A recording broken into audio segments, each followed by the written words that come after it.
person, fellow speakers, Ms. Mahira Mason and Ms. Navi Indran Pillai, which will be our second speaker from the National Cancer Society of Malaysia, NCSM. Faculties and staff, students, ladies and gentlemen. Now, once again, welcome to the Utah International Women's Day 2021, Empowering Women Gearing Towards Equality, the second session. This event is co-organized by the University Tunku Abdul Rahman, Kampar campus, and the National Cancer Society of Malaysia, NCSM. I'm Dion Feng Wei, and I'll be your MC for today. Ladies and gentlemen, now this year, the theme for International Women's Day is Women in Leadership, Achieving an Equal Future in a COVID-19 World. It celebrates the tremendous efforts by women and girls around the world in shaping a more equal future and recovery from the COVID-19 pandemic, and highlights the gaps that remain, as cited in United Nations 2021. Now, please be informed that this event will be carried out in 3 sessions, whereby we have started our event with our first session last week on the 3rd of April on Saturday. Now, today is the second session, and please be informed that the final session of our event will be carried out next Saturday, which is on April 17th. I would like to take this opportunity on behalf of the organizing committee to extend my heartfelt gratitude to our generous sponsors, Biotech Abadi, Perkin Elmer, Genawi Scientific, RGS Corporation, and Silky Girl. Now, without their generosity, this event will not be possible. Therefore, thank you very much. Now, ladies and gentlemen, University Tunku Abdul Rahman, Utah, is a not-for-profit private university providing affordable quality education. We are guided by the university's vision to be a global university of educational excellence with 16 academic faculties, institutes, and centers located on 2 campuses, which is in Kampar, Perak, and Bandar Sungai Long, Selangor. Now, without further ado, I would like to present to you our Utah corporate video. Please enjoy.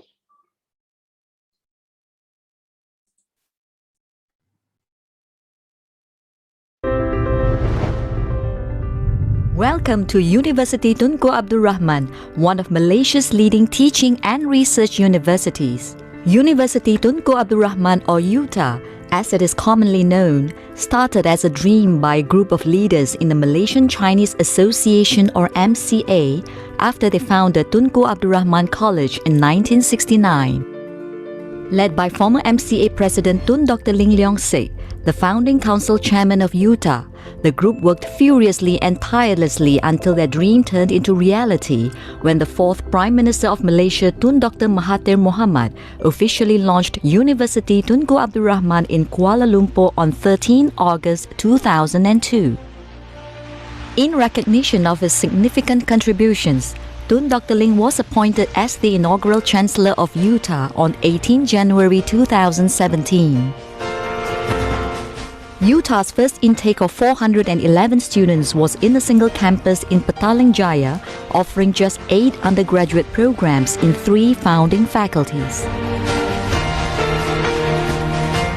Today, Utah is a comprehensive university offering programs ranging from foundation and honors bachelor to master's and PhD levels in 9 faculties, 3 institutes, and 3 centers.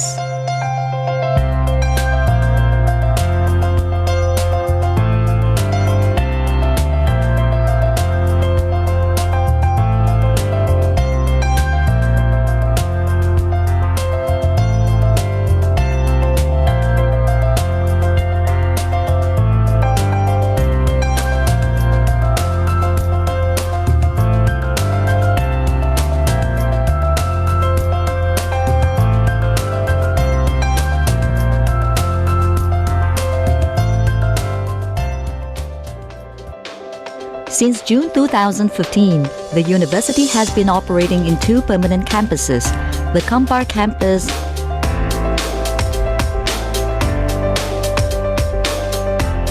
and the Sungai Long campus.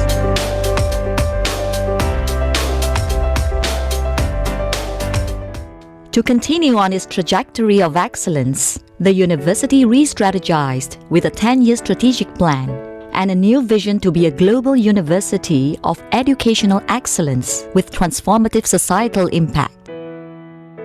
Aligned with this vision is the university's mission to commit towards universal values and beliefs, tenacity in overcoming challenges, agility in facing new frontiers, and responsibility in pursuit of excellence.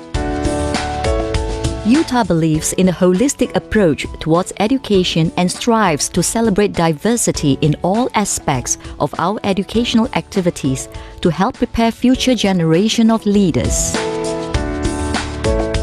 Students acquire critical soft skills through the Utah Soft Skills Development Certificate Program and through engagement in extracurricular activities, community projects, exchange programs, workshops, and training.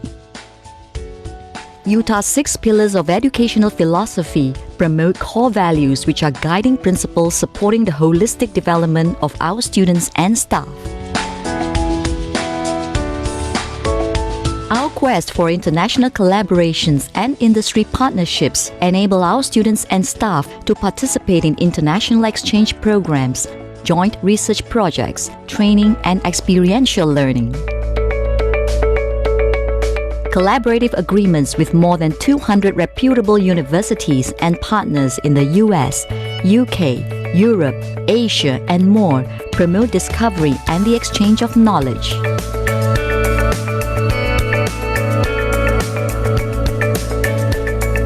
Among our alumni are successful entrepreneurs and leaders in multinational companies advancing rapidly in their career.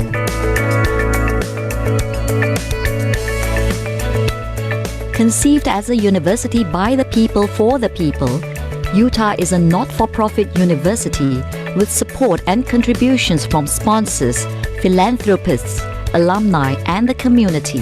The university deeply appreciates their generous support and contributions. In return, the university provides financial assistance through its numerous scholarships and loans. Over the years, numerous financial institutions, organizations, and foundations have also been providing financial assistance to our students. The university's commitment towards excellence in teaching and research has led to significant progress in research and development. Research centers, endowed professorial chairs, and the Global Research Network support numerous international research projects.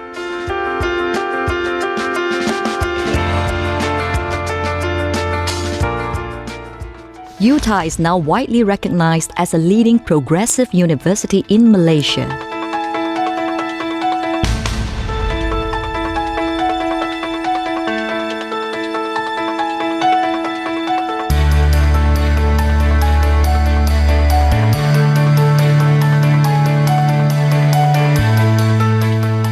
Utah has also been awarded self-accreditation status by the Ministry of Higher Education. The International Advisory Council, Industry Advisory Panel, external examiners, professional bodies and partners all contribute towards quality assurance and academic excellence.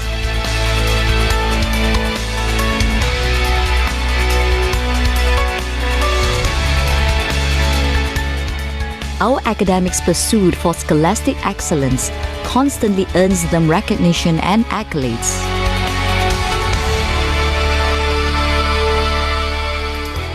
A major milestone in Utah's growth is the completion of the new Sungai Long campus that consolidates all the Klang Valley campuses and provides a major hub of vibrancy for our students. Another milestone is the generosity of the Lee Foundation and the Kwok Foundation that gave donations contributed towards the infrastructural development of Sungai Long campus. The Lee Kong Chien Faculty of Engineering and Science and the Mary Kwok Library were named in their honor respectively. Moving forward, Utah will embrace changes to meet the challenges ahead and endeavor to be a global university of educational excellence.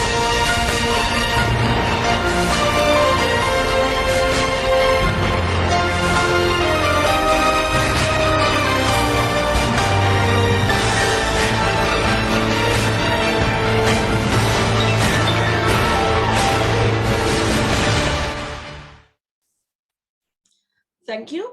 Ladies and gentlemen, I would now like to invite Assistant Professor Dr. Poon Lee Quinn, the organizing chairperson, to deliver her welcoming speech. Dr. Poon, please.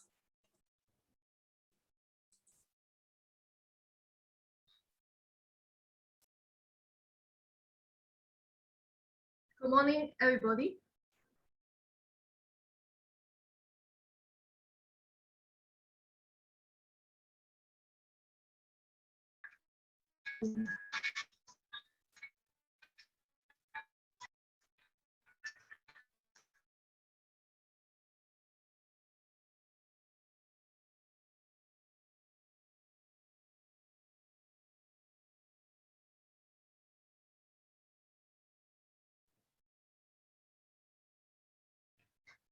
Good morning, honorable speakers, colleagues, students, ladies and gentlemen.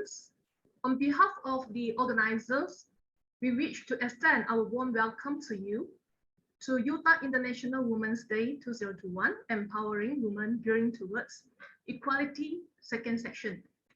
This is my honor to host you along with my colleagues who are from various faculty of Utah, Gamba campus for today's occasion. We are all gathered here today to celebrate the achievements of women and girls. As a global university, Utah is highly reputed as one of the faster growing private higher education institutions in Malaysia. Utah has benefited Malaysians by providing quality and affordable education. Since 2002, Utah has nurtured and produced high caliber graduates. Many of our female alumni have become prominent national and industry leaders, successful entrepreneurs, researchers, and professionals not only in Malaysia but across the world. As we look at women's positions in society today, we see many changes in the number of women in the workforce, many women entering previously male-dominated occupations, and emergence of women's leadership positions. Although higher education qualifications has increased responsibilities for women working professionally, but still carrying a burdens in means at home. This has led to increased pressure on women because they are still typically seen as primary responsible at home for family. This is important that women's health gains extensions as women are usually the gatekeepers of care for the family. So let us see, cancer is one of the greatest health burdens that women face today. This is the second leading cause of death globally, and the number of cancer cases continues to rise year on year. Cancer affects an increasing number of women, and these growing global burdens constitutes one of the most significant health challenges of the 21st century. Regardless of a woman's socio-economic demographic, there is need to improve knowledge and understanding of the signs, symptoms, and to promote awareness of all cancers and their risk factors amongst women and among the community. Therefore, one of the objectives of today's occasion is to raise awareness of women's health issues, especially cancer. Before starting the talk, I would like to honor our guest speakers today, sponsors, participants, for your great support to make this event possible. Thank you for your attention and being a part of this occasion. Thank you. Thank you, Dr. Poon. Thank you very much for such an informative welcoming speech. And I believe that we have received the information from you, from your speech, that has informed us about the number of, the situation in Malaysia about the disease cancer that happens among the women. Now, once again, we hope that throughout this event today, we'll be able to expose the community in Utah and the public on the role of women in society through the talks delivered by the various prominent speakers from different fields and relevant industries, emphasizing women empowerment and gender equality practices. And of course, we also hope that through our event, we'll be able to promote women health awareness, family, and work-life balance activities. Now, for your information, ladies and gentlemen, last week during our first session, we have invited Dr. Jenny Goh from Do Research at St. Berhad, and also Mr. Lawrence Fong from St. John Ambulance, who have shared with us about their motivational talks in their speeches, and of course, not forgetting about the mental health issues that is happening in Malaysia. Now, we are very happy today that we are going to have two speakers from the National Cancer Society of Malaysia. Now, before we go to the first speaker, once again, I would like to extend our heartfelt gratitude to our generous sponsors, Biotech Abadi, Perkin Elmer Genevieve Scientific, RGS Corporation, and Silkigel. Now, once again, thank you very much, because without your generosity, this event will not be possible. Ladies and gentlemen, now she holds a Bachelor of Science in Biomedical Science with honors from the University of Sheffield, UK. Now, after completing her bachelor's degree, she was on the clinical trials in the pharmaceutical industry as a clinical research associate for 2 years before joining the NGO, whereby she is currently the senior executive at the National Cancer Society of Malaysia, NCSM. Her expertise in project management and community engagement has allowed her to develop effective collaborations that has positively impacted the community. Her other interests include public health, health education, and improvement of the access to the healthcare. Now, ladies and gentlemen, please welcome our first speaker today, Ms. Mahira Masum. Hello, good morning. Can everyone hear me? Yes, Ms. Mahira. Right, thank you so much for that lovely introduction. I'll share my screen now, yeah? Sure.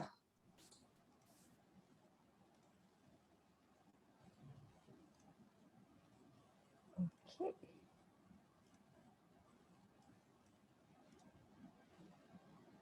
Okay, can you just let me know whether the screen is visible now? Yes, very clear. All right, thank you so much. And my voice is clear, lah. Everyone can hear. All right, good morning, everyone, and thank you for having me here today. It's a very, very good weekend session event that we've all been having, of which today is the second session. So to jump right in, I'll be giving a bit more info about cancer overview as a whole, the screening, different types of cancer screening, and of course, the risk reduction strategies that we all can do. Okay, so first of all, I just like to check that everyone may have different views of cancer. Sometimes the sadness to it feels like something tragic or your world has ended. And chances are you may know someone you know who has had cancer, correct? It's just something so common and yet not common that until you get it, then you don't realize that I have cancer now. So today, let's learn a bit more about it in depth, because it's something we all want to try our best to prevent and avoid if we can. So how much do we know about cancer, actually? So if you see here, I'm sure the younger ones will probably know, this is an actor, a famous superhero, Black Panther, and he had colorectal cancer at a very young age, at the 39, and it was at stage 3.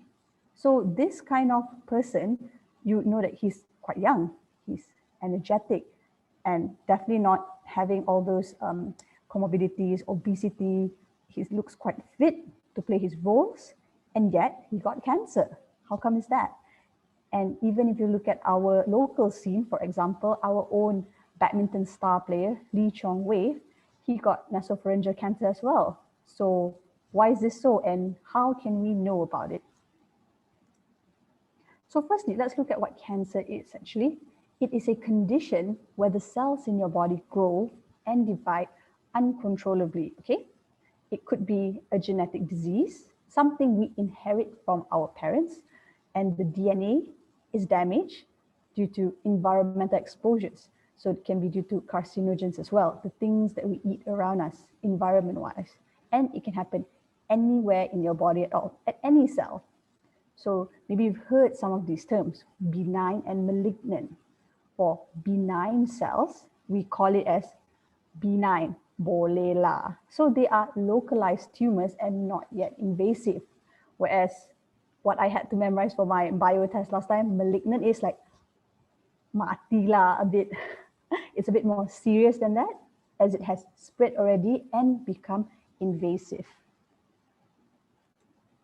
So if you can see here, the image of cancer cells on the left, here is how the normal cells actually are. Everything has clear boundaries, they're all separated and don't really touch each other until you have some abnormal cells for whatever reason, the genetic mutations as I've mentioned, they will multiply. As I said, cancer is a multiplication disease and grows out of control. So it abnormally multiplies until it becomes malignant and start to spread. So you can see here, there is no longer a clear boundary compared to the normal cells. So in Malaysia, actually, cancer is now getting more common. You can see here the cases from 2007 to 2011, we've had 103,000 plus. But in more recent years, 2012 to 2016, it has increased. And the top 5 most common cancers in Malaysia, for women especially, is breast cancer. And this is getting a lot of awareness, which is great.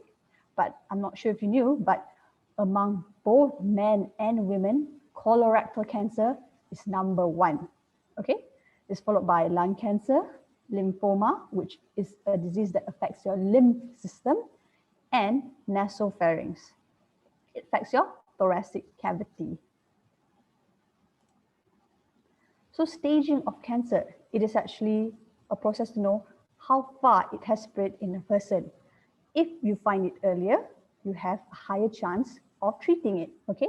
So stage 0, as you can see here, that's the one there. It's still abnormally present, but it has not spread. The moment you have stage 1, 2, 3, where cancer is present, the higher the staging, then it means it has spread more in your tissues. And of course, stage 4, which is the latest stage, means it has spread to other parts of your bodies.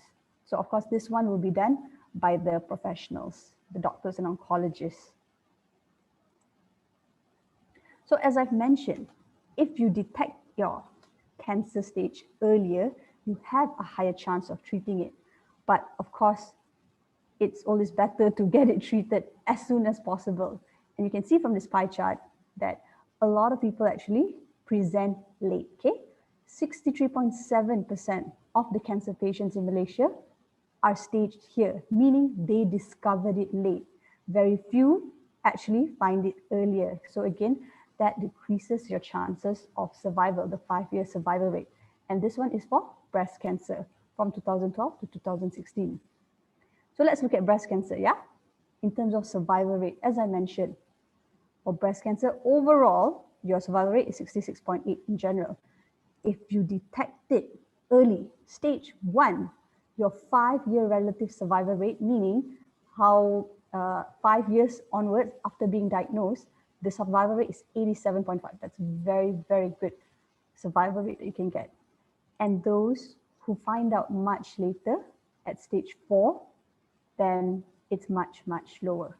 So similarly, otherwise, for all the other cancers, you would want to get it found out earlier and staged earlier so that your survival rate is better. Okay, so now let's talk about signs and symptoms a bit. It sounds similar, I'm sure, huh? Signs, symptoms, are they not the same? But today we learn the difference. As you can see, signs are anything objective, which is visible, and you can see it, other people can see it, the physicians can see it, such as nose bleeding, lumps, okay? And so for symptoms, it's something a bit more subjective. You can't really see it. It's more of how patients perceive it, such as the pain that you feel. Suddenly my shoulder hurts a lot. You feel very tired, you feel very dizzy. This is not something that the doctors can diagnose or can see, only from the patient's perspective. So these are both important things to note. If you feel that you have any of this, either an obvious sign or even symptoms, something feels off, do get it checked. Okay, so as I mentioned, the changes that you feel sometimes, it's over time as well. You can feel any form of lump or swelling, okay? This could be at other parts, your throat, your breast, any weight loss that is apparent. Suddenly weight loss, very good lah, right? Not necessarily. How are you feeling? If they are persistent, you keep coughing non-stop, you keep having this pain that won't go away. Somewhere your stomach is bloated and that's considered unusual. Or even unusual changes like nose bleeding and all, please do get it checked. Okay, so jumping in, how can we find out and get it screened? So what does screening mean here? It means to check your body for cancer before you have signs and symptoms. So as I mentioned, what we actually want to do is prevention. So before you even have anything obvious or you feel off, we advise to go for screening tests, okay? And it depends for different people. We encourage regular screening, especially high-risk population, such as the elderly, if you are a particular age, if you have a particular family history and so on, do go for screening tests. So when you go for screening tests and it's detected earlier, staged earlier, treated earlier, overall your survival rate is much better. Okay, so some examples of screening tests that I'll jump into. The most common one is breast cancer. You can do CBE, clinical breast examination, where you check for your breast, are there any strange lumps, any pus, anything unusual? You can also, of course, do a mammogram, though these are for women who are 40 and above. Okay, cervical cancer, there is the usual pap smear, but now we have improved technology. You can even do a HPV DNA test, and even we offer that at NCSM. So if you're interested, feel free to contact me and we can give you more information on that. And there's many other things as well. Colorectal cancer, there is this thing called FOBT, the fecal occult blood test, where they check the feces for any blood. Is there any blood, not that we can see, but microscopically? If it is present in your feces, then something may be off. You should get it checked. Or even a colonoscopy, where they insert into your colon to check, is everything okay? Anyone good? Any strange lumps here? Okay. And of course, lung cancer, you can do a CT scan. So of course, you'd want to do it at the appropriate time. For breast cancer, any time you want to check, all women, actually, we should be doing a self breast examination every month, okay? So choose a specific date, a specific time, and the best time sometimes is in the shower, because then you're actually just soaping yourself anyway. So might as well, during that period, check your own breast. So you can look up videos, there's things online, and you can even go to the clinics, government clinics, they can help teach you how to do it correctly. And so for those who are above a certain age, 40 above, 55 above, they are encouraged to do mammogram once a year or at least once every 2 years. Okay. For cervical cancer, for example, those who are above 20 years old, 21 older, they are recommended to do a pap smear every 3 years. But if they are above 30, they can still do pap smear if they want, but again, there are other choices now. The HPV DNA test, for example, is not so invasive compared to the pap smear. And we even have, for example, a newer technology called GynPad, where it's like a panty liner. So you just put it on your underwear and just wait. It will collect the sample, and that's already a form of screening. So all this information, again, very new. Feel free to browse on our website for more info. Jumping into colorectal cancer, as I mentioned, that is colonoscopy, which is supposed to be done once every 3 to 5 years. So these are for those who are 40 years and above, when you have at least one family member diagnosed. There is a family history. If no one in your family has colorectal cancer, then you should start it when you're 50 above, at least every year. Do the fecal occult blood test, FOBT. Okay, the FOBT test is very, very, very cheap. Okay, it's only 20, 30 ringgit. There's absolutely no reason why you shouldn't do it. And again, it's something you screen and detect early and treat early, because again, colorectal cancer is the #1 cancer among both men and women. Okay, now last one for the screening is lung cancer screening. So this is recommended for individuals to go yearly, for current smokers, heavy smokers, if you're age 15 above, and we check by the cigarette amount, the pack years. So the number of packs cigarettes smoked per day times the total number of years smoking. If you can see 1 pack of cigarette a day, and then you smoke it for 30 years, then you are using 30 packs for 30 pack per year. That's not good. So please also those who have smoked, and even some of us who are secondary smokers, you can get checked out at your nearest clinic. So in terms of diagnostic tests, okay, so just now was screening test. The difference here now is a diagnostic test. It is something that we try to confirm for the presence of cancer. For example, can Chinese medicine actually diagnose cancer? It cannot. These are laboratory specific. You need equipment to do it. You may need to take a biopsy, and we try to identify the tumor, the type, location, and the stage of the cancer. So as I mentioned, biopsy, they may take a small sample of the tissue that is affected and remove it to examine it under a microscope. Let's see how far has the cell spread. Is it stage 1, very mild? Has it gone somewhere else all the way to stage 4? Okay, these are diagnostic tests. So the main thing I'd like to emphasize is get screened before there are any symptoms, okay? And even in your annual health checkups, include cancer screening in it.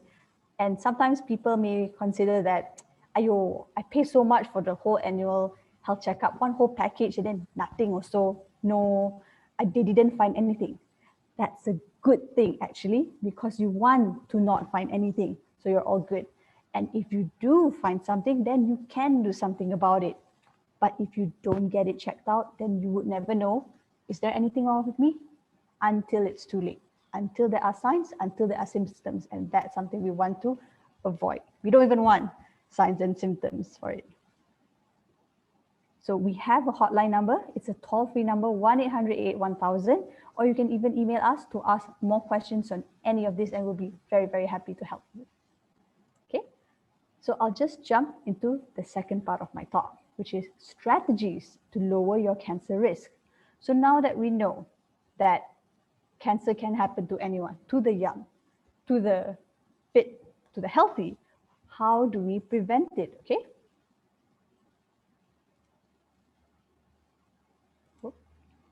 So when you think about it, you would only think that only old people get this disease code. Maybe only females get it, you know, breast cancer, cervical cancer. Maybe those who drink it, you know, their lifestyle, or smokers, they're the ones who gets it. And there are different terms for this, which is risk factors. How do we know how to change our strategies? We need to know our risk factor. Some risk factors are non-modifiable, such as our age. Okay, we can't change that. I can't change that I'm 36 or 21 or 50 or 70. I can't change that. I can't change the fact that I'm physiologically a female or I'm a male. Okay. And lastly, I also can't change, I have a certain family history. My mother had ovarian cancer, my uncle had lung cancer. I can't change that. But it's important for me to know this, because then I can mitigate the risk. So these things that you can't change, you may have to accept and do your best to screen and prevent. But there are other things called modifiable risk factors. And as you can see here, I'm sure there's a lot of us who relate to these pictures. Things like physical inactivity, right? We're all now work from home lah, Zoom call, even I'm taking this over Zoom. We eat a very unhealthy diet. Fast food is so easy to get. Snacks are abundant. Some of us drink, some of us smoke. And a lot of us have a very sedentary lifestyle such that we are starting to be overweight and obese. So these contribute to your risk factor. But the good news is that these are modifiable. You can change it, okay? So according to WHO, okay, 30% of cancers can actually be prevented if we do the strategies, if we mitigate our risk factors that are modifiable. So things like our weight, it can be changed by us. We are in control. What's your food intake like? Fruits, vegetables. Are you taking enough? Shouldn't you take more? Being physically active, not just sitting down, doing work on the laptop the whole day, and then you close your laptop, your computer, and then you go watch TV after that the whole day. Gone, that's it. And then drinking or smoking. These are things that we decide to do, and hence we can choose to undo it. So one of the ways to check is, for example, our BMI. So BMI, I'll just say it upfront that it's not suitable for everyone. It has some limitations because it's not really for athletes or children or pregnant women, but more of the adults 21 to 80 years old, okay? But it still gives us a good idea on our risk factor. So if you can see here, how to calculate it, you can also just Google the formula or input it, your weight divided by your height squared, okay? So this one will show you our amount of fat, our visceral fat in the body. And this visceral fat coats our internal organs like our heart, liver, and pancreas. And in the long term, you can get it inflamed. It can increase your risk factor. So the higher your BMI, the higher your risk of cancer. So we want to slowly bring it down, okay? Keep or try to maintain a normal, healthy body weight. For Asians, actually, it's different, you know, the BMI for Asians is slightly different than the Mak Saleh because we're smaller built. So actually our normal range is even lower. It's not 25. That's for Mak Saleh, if I'm not mistaken, okay? So yes, don't worry about the formula. You can Google it and you can input it yourself. So another thing actually is waistline circumference. This gives us a good idea of how overall we're doing in terms of our visceral fat. So if you don't have one, you can get one today, get a tape measure. If you go IKEA, you know, sometimes they give the tape measure. Then sometimes you bring back, you can use that also lah, okay? So you put it around your belly button and don't breathe in now. If you do this at home, don't try to cheat yourself, lie to yourself and I'm thin, okay? We want to check your actual weight, your circumference, so you can see how well you're doing, okay? So you take note because according to this age range, if you are below here, that's great, low risk, keep it up. And here would be already starting, you can start targeting lower, and these are above a certain preference, you want to start to bring it down because now you are in the high risk category, okay? So you can get one for yourself at home, like just now BMI, get a weighing scale. For this one, get a measuring tape and start today. So when you manage your weight, actually, what you're trying to do is, excuse me, reduce your calorie intake. That's one way you can manage it. We eat so much junk food or heavy in fat, processed meat, okay? It has high calories. So if you reduce your calorie intake, your weight will decrease. Another way is to increase your physical activity. Be more active, jump around, walk, dance, anything to get your body moving. There's no magic pill, even though there's a lot of products out there that says so. It's hard work. Yes, it is, but it's worthwhile. So what you can do is eat nutrient-dense food, try to reduce and then later avoid sugary beverages, take more fruits, vegetables, and whole grains. Whereas physical activity, you will help lower your weight and body fat and increase your muscle mass when you do so. So we're not trying to ask you to skip meals, okay? It's good to choose food that is nutritional, okay?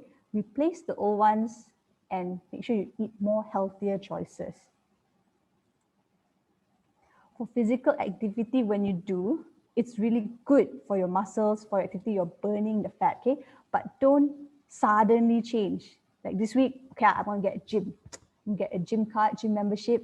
I'm gonna go all out every day. I'm gonna work out. I'm gonna work out every day. it's not sustainable. So make sure you set also realistic, achievable targets and plan it out. Make it gradual. Let your body know that this is going to be a continuous process, but we're in it together. It's for your health. Okay, there's a lot of things you can do now, Tabata, HIIT, and this all will help decrease your risk of cancer, especially colon, breast, and endometrial. Of course, the other thing as well, not just cancer, diabetes, heart disease, there's so many benefits of doing more physical activity. And you know that it's very hard to do alone.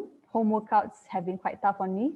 So schedule Zoom meetings, meetups with everyone, watch videos together and plan it out because we're a social species. We like doing things as a group. There's more motivation there. So how else can we do it? Is, as I mentioned, you increase your walking, go around, get away from your desk and just take a walk. Okay, try not to sit for long hours. Now we have this new standing desk. I think you've seen some, or in TV shows. It's not just about sitting down. You can stand up, stretch while you do your work. Take the public transport. Maybe try to reduce that since it's sort of COVID still. And just play with your kids, your pets, and do things around the house to just keep your body moving. So in terms of fruits and vegetables, yes, we know they're good, but how much do we take here? So you should take at least 3 servings of it.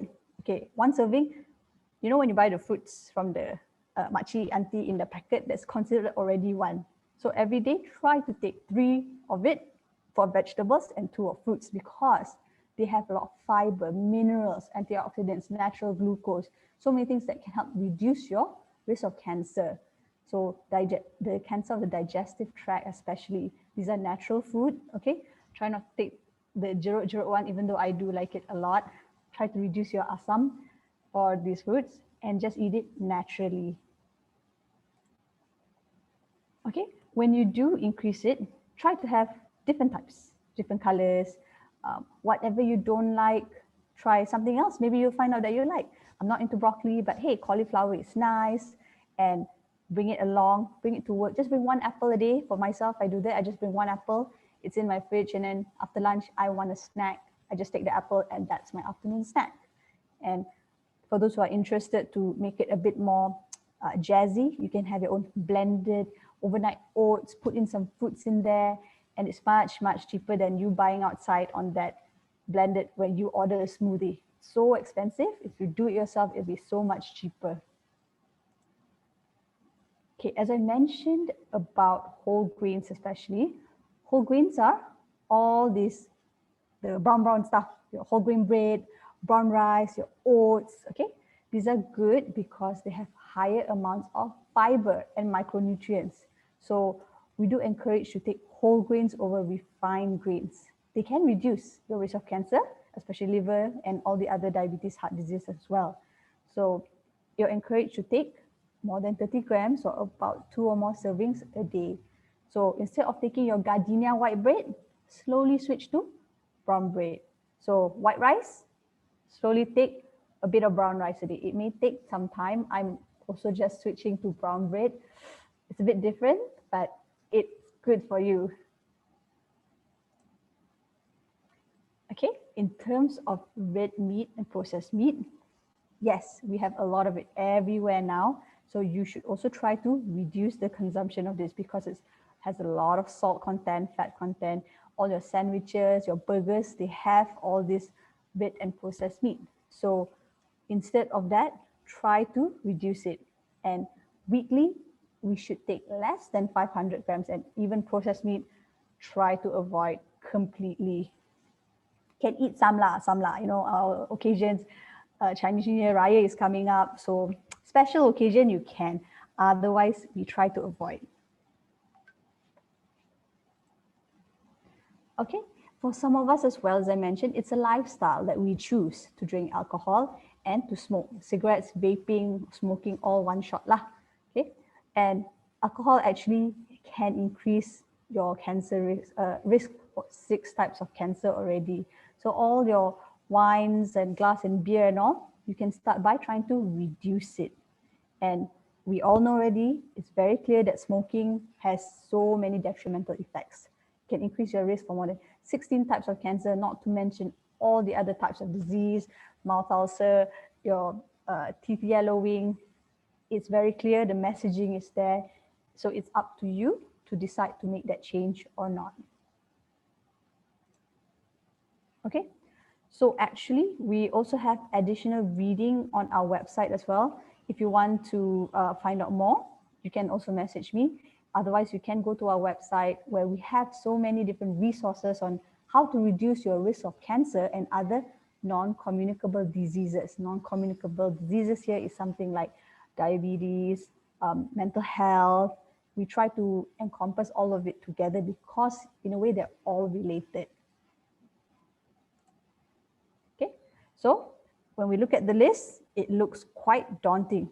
I have to maintain body weight, physical activity, eat more healthy stuff, reduce all the stuff I like, but it's okay. You just choose one and you start with that. Once you get used to that, you add on another one. So this will be a positive increase slowly. Do not overdo it by doing all at once. It's not realistic, but do start with one only first. Every Tuesday, it's going to be salad day, okay? Or I will work out twice a week, just a walk around the park, 10 minutes, that's it. And when that's normal for you, up the tempo, 10 minutes, 20 minutes, 3 times a week, 5 times a week, okay? But let's start moving on that. So I've talked a lot on cancer overview, screening strategies, and risk reductions, but I'd like to just touch a bit on our organization, okay? It is a medical cancer NGO that has been around for more than 50 years. Like some uncle some of your old uncle already. We have been there for a while, okay? We are a charity body and you can even donate and get tax exemption because we are fully funded by funding and donations from the public. So we do many things under our 3 umbrellas. We educate, we care, and we support. These are the main things. And right now, even what I'm doing is to educate, to raise public awareness on how we can prevent, screen, and detect it early. So in terms of care, we have our Cancer Information Service, CIS. The toll-free number I mentioned to you, it's handled by these 2 lovely colleagues of mine, okay? They are professionals. One is a counselor, one is a certified clinical psychologist, and we have different languages to cater to your needs as well. All these are fully free. It's for the public. You have any information you're not sure, you want to know, you have a friend who's not sure where to go, what to do, now they are suddenly diagnosed, do feel free to call us on this hotline and we will do our best to guide you on your next step. And among the things that we realize is that on a cancer journey, it's not just about treatment. That's the hospital jobs. They give you the treatment, but you also need psychosocial support, okay? Sometimes we have kids who have cancer, and so we have a play therapist. This may be new for some of you. Play therapy, where we learn how the child is feeling as they undergo this cancer journey. They feel frustrated, they feel scared, they're not sure what's going to happen. So our play therapist will try to understand the child to help the parent better to cope with them. Okay. Even now, we believe in a holistic approach. So we offer all this for free as well. Psychological service, counseling, and a diet consultation service, all by our in-house experts. Again, they are via our CIS team, the Cancer Toll-Free Hotline. And so if you're interested to get involved, to volunteer, to donate, feel free to do so. You can contact me.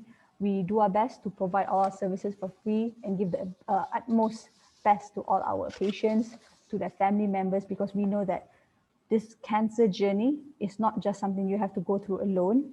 There is a community and there is support. So you can get involved as well if you're interested. And this is our main webpage. We have all our different staff and community who are very active. And now that COVID regulations are slowly lessening, we're starting back on all activities again and welcoming back our cancer warriors, new people that may need support, anyone at all who wants to volunteer and help their time. So the different avenues that we are available as well is we're very active on Facebook, on Instagram, and of course our main website. So do get in touch with us. That's all for my talk. Thank you so much. Thank you, Mahira. Thank you very much. It's really very informative. And then while listening to you, many things came to my mind. And then it was like, I keep sharing, I hope you don't mind. I snap photo of the screen and share with my friends. I was like, hey, it's time to go for the checkup very soon. So we still have like 9 minutes, but for ladies and gentlemen, I just want to inform you all that if you have questions, just leave it at the chat room there, because all your questions will be addressed during the Q&A session later. Therefore, please save all your questions until the end, where we will be begin answering them one at a time. So since we still have like 9 minutes, I just have a very quick question for you. All right. So Miss Mahira, you mentioned just now that if I'm not mistaken, correct me if I'm wrong, so many Malaysians, when they've been diagnosed with the disease, it's like most of them as already at stage 4. Am I right? So is it because they have a very low awareness, when it comes to doing screening annually, or they don't have this habit of doing their body medical checkup on a yearly basis? What do you think? So it's a very good question. Why are we actually presenting late, coming to the doctors late, only when it's getting worse? So to answer your question, there are quite a number of reasons depending on your social background, on your education and awareness. One of the main things is definitely awareness. You don't know that, for example, breast cancer, which is the most common cancer for men, you can actually look out for the signs earlier by doing self-breast examination. So when they feel this strange lump, they're not sure what to do. If you know that I'm supposed to do self-breast examination, there's a lump, I need to check it out with the doctor immediately. And of course, the lack of awareness also stems from your social background. If you're not very educated, you definitely wouldn't have access to resources such as this. Many people don't even go to the clinics for their normal checkup because they're just so busy just trying to earn a living. So even on our end, we actually go to the community and we actually screen them. And we offer free mammograms, partnerships with corporates to allow to this particular high-risk group of people, because they don't even know that they need to get screened themselves. And usually, unfortunately, these are the main group of people who present late. They also cannot afford to. But if I want to go to a doctor to get myself checked out, I can't afford it. How am I going to pay for transport? Who's going to take care of my child? That sort of thing. But with this kind of programs, it's so good that you're having such that people are more aware and you can even spread the word and share. Yes. Just a few weeks ago, our students here, they invited one professor from University Malaya, Prof. C. Prof. C. Okay. Yes. So she was very kind. She was so helpful. She came. We also have a virtual talk that she actually taught our students how to do the breast self-examination. That's great. Yes. So it was so interesting, but the talk only lasts for like 1 hour. And then even though it was just a very short one, but it was very informative. And then my students told me, now they know how to do the self-examination on their breast. That's really great. That was about the breast cancer awareness talk. All right. Okay, thank you, Miss Mahira. Thank you once again. So please stay with us, because we have the Q&A session after the second talk. All right. Okay. Thank you. Thank you. Now, okay, once again, ladies and gentlemen, please be reminded that your questions will be addressed during the Q&A session later. Therefore, please save your questions until the end, where we will begin answering them one at a time. Now, ladies and gentlemen, please have a break while we present to you the corporate video of our sponsors, Perkin Elmer, RGS Corporation, and Genawi Scientific. Now, please be back after 10 minutes, at the same time, you can also enjoy watching our corporate videos from our sponsors. And then after that, we will begin with our second talk. Also, a speaker that we have invited from the National Cancer Society of Malaysia. Please bear with us. Now, enjoy the video.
Spectrum 3 from PerkinElmer is a result of more than 75 years of expertise in infrared spectroscopy. Designed to provide you with a more powerful, versatile, connected solution to accelerate innovation and new product development. Spectrum 3 offers a complete solution to provide you with ultimate flexibility and performance in the near, mid, and far infrared ranges through a single instrument, regardless of your application, to ensure you are ready for any sampling challenge. Maximize your productivity and save time by running multiple analyses and routine protocols directly from the instrument without returning to your PC. For over 75 years, PerkinElmer has been the leader in advancing infrared spectroscopy. Choose the new Spectrum 3 to extend your range and your science.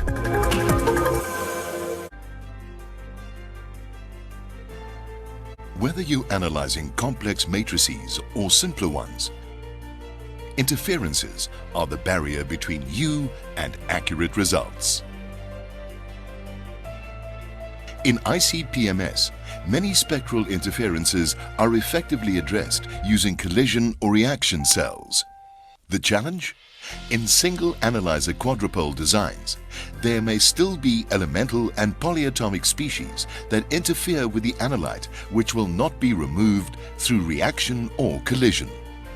In traditional triple quad ICP-MS designs, a quadrupole mass filter is placed before the cell so that ions which are not at the mass of interest can be removed. Enter the award-winning Nexion 5000 multi-quadrupole ICP-MS from PerkinElmer, your trusted partner in ICP-MS technology for over 3 decades. Superior interference removal, outstanding background equivalent concentrations and detection limits, exceptional stability, unmatched matrix tolerance. For absolute confidence in your results, Nexion 5000, performance to the power of 4. RGS Corporation, with more than 30 years experience in analytical and scientific research instrumentation, is representing well-known, high-end analytical equipment manufacturers and providing one-stop solutions to customers through innovative engineering solution, reliable products and highest quality of support, specializing in various fields and technical support from X-ray technique, element analysis, material structure analysis and imaging technology, scanning electron microscope, spark emis, ion AES, Raman spectrometer to thermal analysis. Besides, we also provide customer consultancy in setting up analysis lab and providing supporting consumable parts. Our instruments can be found in various key industries such as semiconductor front-end and back-end, mass storage, general electronics, mineral and mining, cement, steel, oil and gas, R&D and government institutions and many others. The product can be categorized into the following few major categories: 1. Elemental analyzer, 2. XRD analyzer, 3. Thermal analyzer, 4. NMR spectrometer, 5. Spectrometry analyzer, 6. Imaging system. We can categorize the elemental analyzer based on their detection limit, from the entry-level EDXRF, energy dispersive XRF, to WDXRF, wavelength dispersive XRF, from Rigaku, an atomic absorption spectrometer and ICP or ICP-MS from GBC Scientific. We have a wide range of XRD analyzer, from the compact benchtop model, MiniFlex, to the high-end floor stand model, SmartLab. XRD is widely used in the following applications: 1. Phase, quantitative and structure analysis of powder and bulk samples. 2. Pore and particle size analysis of nanomaterials. 3. Phase, thickness and structure analysis of thin films. 4. Stress, texture analysis of metal, alloy and ceramics. 5. Phase and ETC analysis of small areas. Rigaku offer a wide range of instruments for all the different thermal analysis needs, from TGDTA, DSC, TMA, TGDTA-MS. Beside that, Rigaku is the only XRD maker that offer in situ differential scanning calorimetry measurements in an X-ray diffractometer. These measurements can be carried out simultaneously. This enables researchers to be able to continuously monitor changes in crystalline materials during phase changes such as polymorphic transformations, dehydration, fusion or solidification. There's two different type of NMR system. 1. NMR spectrometer. 2. NMR relaxometer and MRI imaging system. For the spectrometry analyzer, we have the UV visible or visible spectrometer from GBC Scientific and micro-Raman spectrometer from Technospecs. Another unique feature for our micro-Raman system is the ability to combine the micro-UV visible spectrometer with the combined UV vis and Raman. We can get extra information from the same measurement spot of sample. Here's the UV vis reflectance percent and Raman spectrum for different thickness of the graphene. Beside all the analytical instruments, we also provide many other laboratories accessories and tools especially for nanomaterials research and production. 1. Nanometal powder and colloidal maker. 2. Dispersion and homogenizer. 3. Nanometal powder and customized nano powder or fiber. The charts show the comparison between our 3-roll mill with the competitor. It's clearly shown that we have a much homogenized distribution. The high-speed planetary mixer is also a very important tool for the dispersion of the nanomaterial. A very homogenized dispersion can be achieved in the short time compared to the other method. Thank you, and if there's any question about the products or technique, you are always welcome to contact us on info@rgscnet.com.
Okay, thank you, sponsors.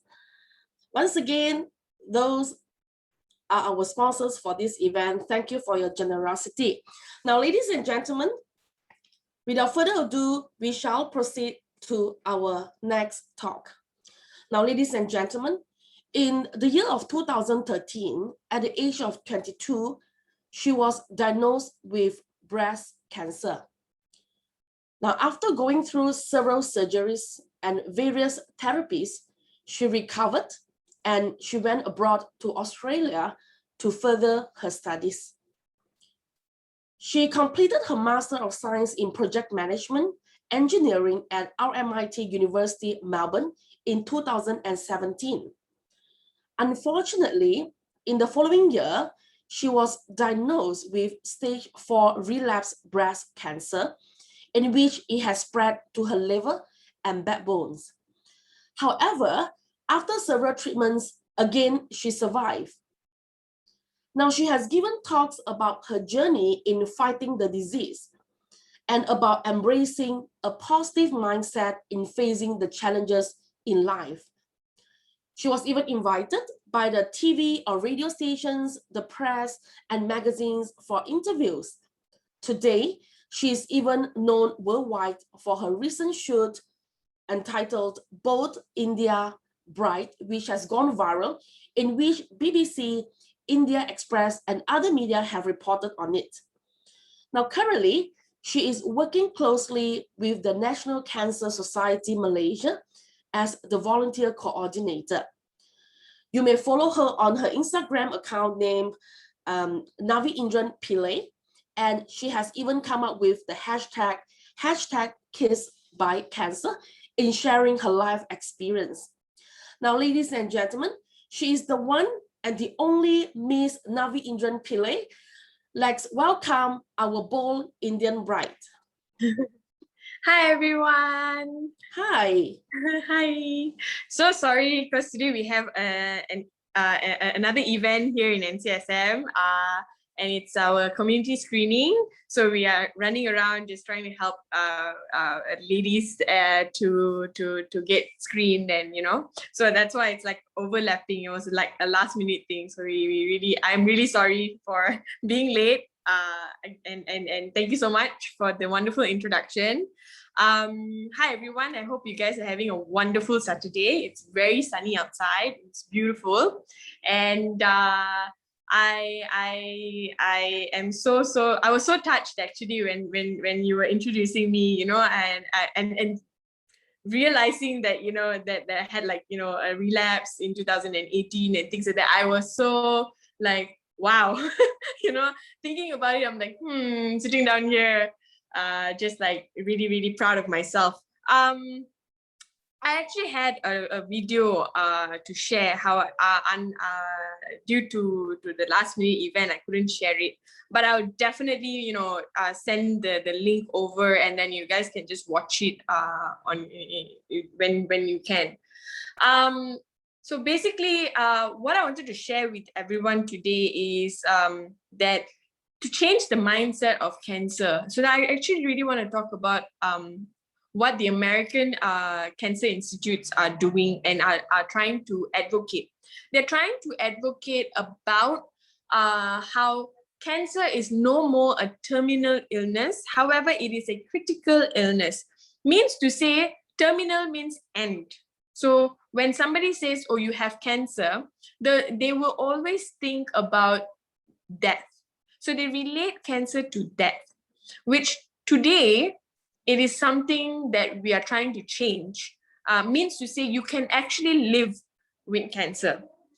So my journey, or rather my story, is trying to tell people that at the end of the day, despite having stage 4 relapse breast cancer and matters that has metastasized to your organs, you can still live a normal, fruitful life. So that is my topic for today, talking about how we can actually live with the disease with proper maintenance from modern medication, as well as support, as well as a good mental health. Now, it always starts from your mental health. I think whenever we are sick, people would say this, it always starts from the mind. If you put your mind to it, if you tell yourself that you're sick, you're going to be sick. But if you tell yourself that, no, I'm going to get treatment, I'm going to get better, and you believe in that faith, then you will live. The faith will give you. Because the power of positivity, the power of that, the law of attraction, I believe so much in the law of attraction that we radiate that attraction. So we radiate positivity. When you radiate positivity, you have that radiation in you that you start to actually believe that, yes, I can do it. Yes, okay, even if it's an examination, right? You would think that, oh my God, I'm going to fail this exam. You would actually fail. I mean, trust me, I've gone through that, where I'm like, you know what, I didn't do so well, and I don't think I can make it, and the results will come out failed. But the moment I know I did my best, and that's the best, I did my best, I put in the effort, I believe I can do it, I did it, I did my best, I shockingly, I would be like, wow, I did it, So it's so much more of like what your mind has been, what you put in your mind, and versus what you radiate as well. So the graph has to be an upgoing graph. So what you put in your mind, what you feel, and what you radiate. So this is often what I tell my patients. So in National Cancer Society, I do peer support as well, where I talk to newly diagnosed patients and try to understand their situation. Often when they come in a very bad state. They come in a bad state, not with their cancer story or not with their cancer diagnosis. That's a whole different, that's for the medical professionals to actually give a prognosis. But what I can give prognosis to is to their mindset. Now I can tell them this, now you get to choose, this is your life, now you get to choose. Now you've been put in this situation, you have cancer, you've been diagnosed with cancer. Now what are you going to do about it? Are you just going to let life just take you down the drain?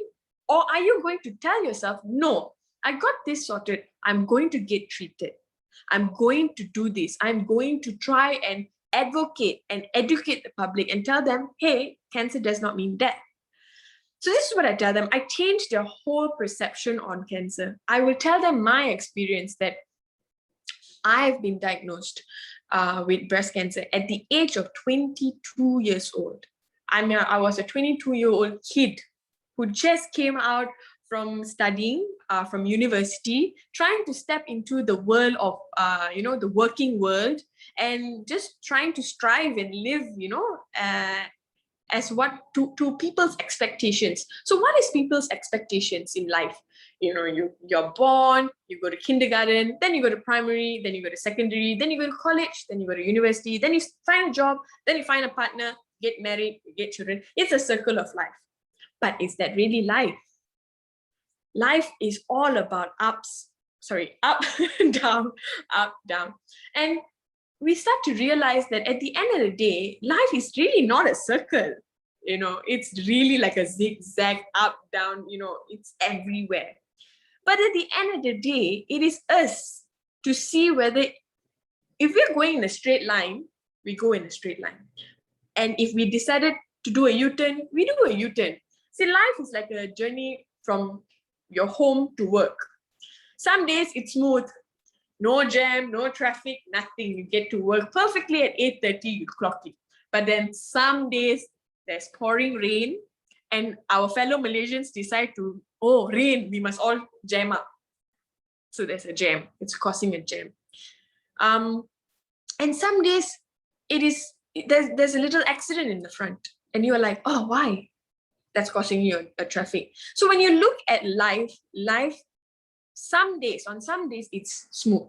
On some days it's great even. But on some days it takes a toll and it takes a detour. And when it detours, what do you do about it? Do you sit and sulk about it? No, you're still on that road. You're still stuck in that traffic. You're still going to get it. You turn on your Waze or you turn on something and you go, right? You don't stop.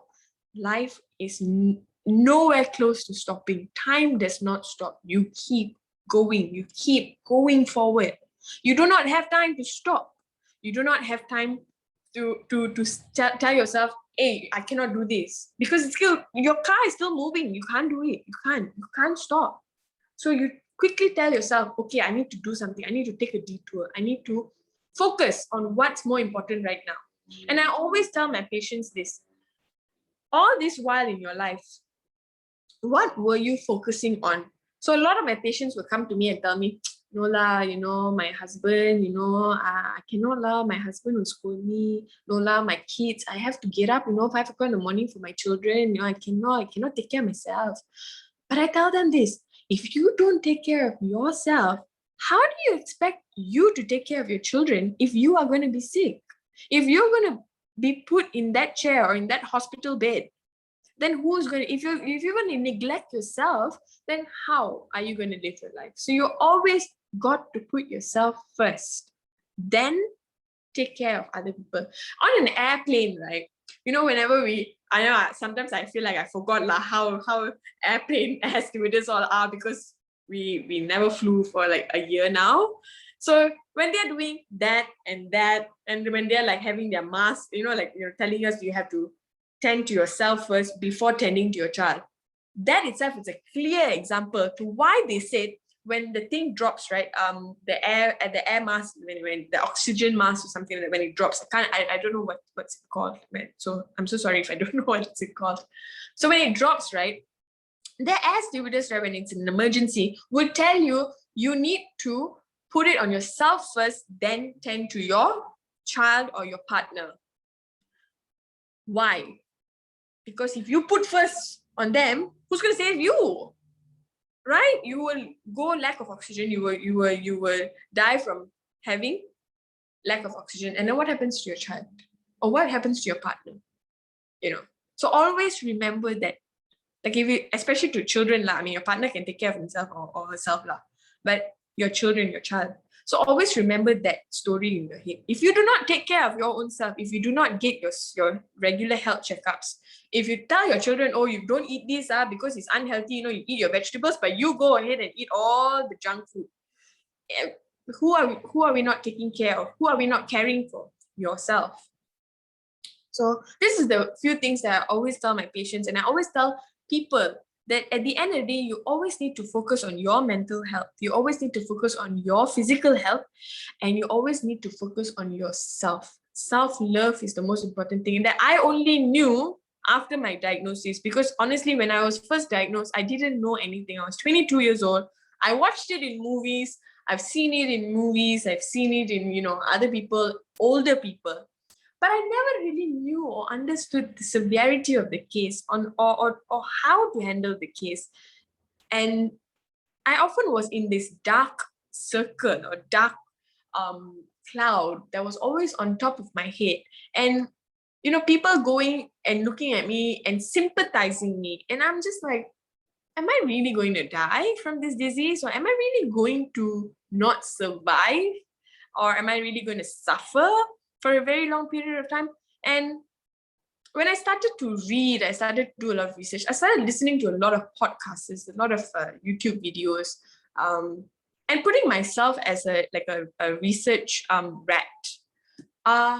And then I put myself through this whole entire journey, documenting it, trying to see the difference when talking to people. Then I noticed something that I needed to help society to start thinking differently. And it's honestly the most hardest thing I ever had to do, because it is so hard to change someone who has been thinking of that way for 50 years, being brought up by somebody who has that, being brought up by your parents who already have that taboo mindset or that kind of mindset. So when you come here and then you try to change somebody, it is so difficult, because they're like, no, cannot. And you're like, no, you cannot think that way. You need to think differently. You need to start. Because when I was 22, so I thought that way because my mother thought that way, and her mother thought that way, or rather, so it's a cycle. It's a generation passed down kind of thing. So it was very difficult. But then again, I put myself as an example. Proud, of course. I would be very proud. I got a lot of, as much as I got a lot of fans, I also had an equal amount, or rather maybe lesser, I don't know, of haters that came to me and told me, oh, you're using your illness for fame. You're using your illness to attract for attention, and I'm like, why do I want to do that? Like, I don't. This disease is so scary. It's such a, the moment you are diagnosed with it, right, your world turns into darkness, absolute darkness.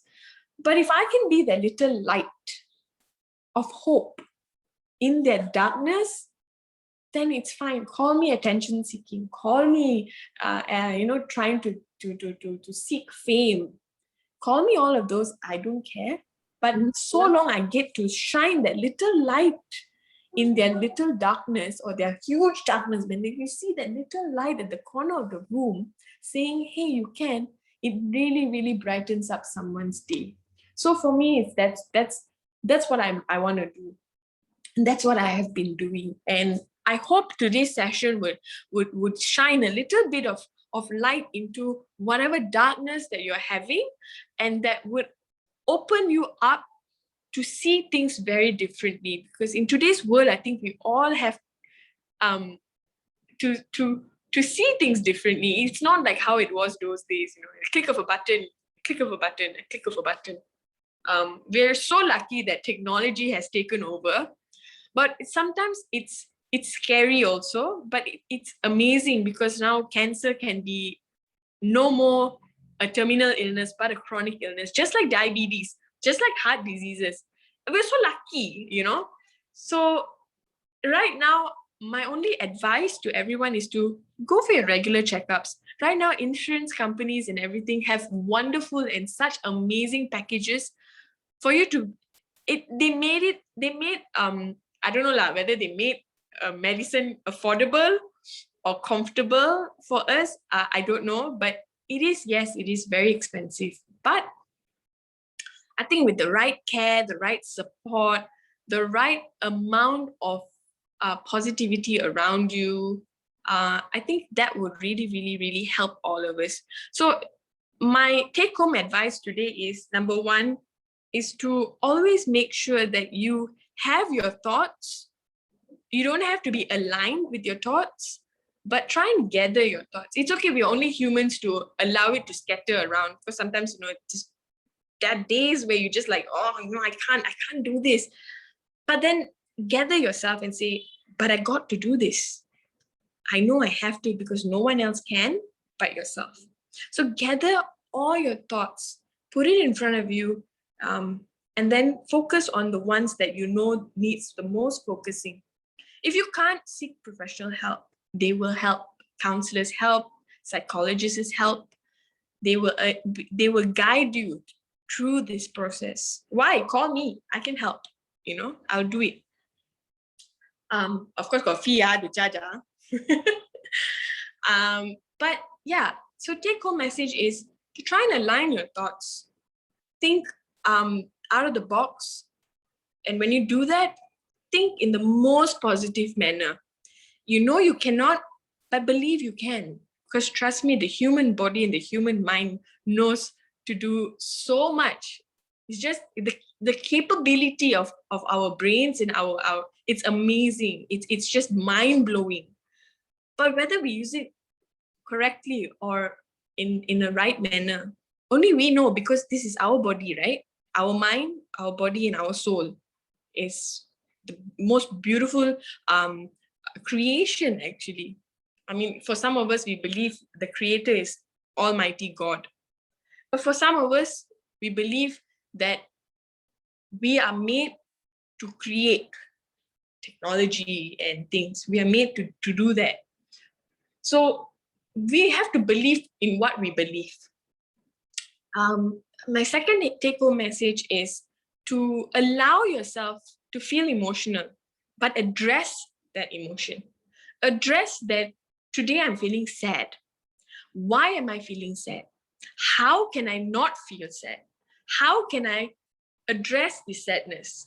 What can I do? I mean, write daily affirmations is one thing I feel that is one of the things that really, really helped me out throughout my whole journey of 8 years. Yeah, 8 years, long time. Is that you write your daily affirmations. You write down your goals. You think about your goals, but don't stress on your goals, because goals are not meant to be met tomorrow. Goals are something that you work towards at every level. Don't just say, I want to get a Mercedes Benz, and then you earn 2,000 ringgit. Okay? Don't put yourself through that. But with 2,000 ringgit, I can afford to get a Myvi, and that's a car. And that's something that I can afford. A car is an achievement too.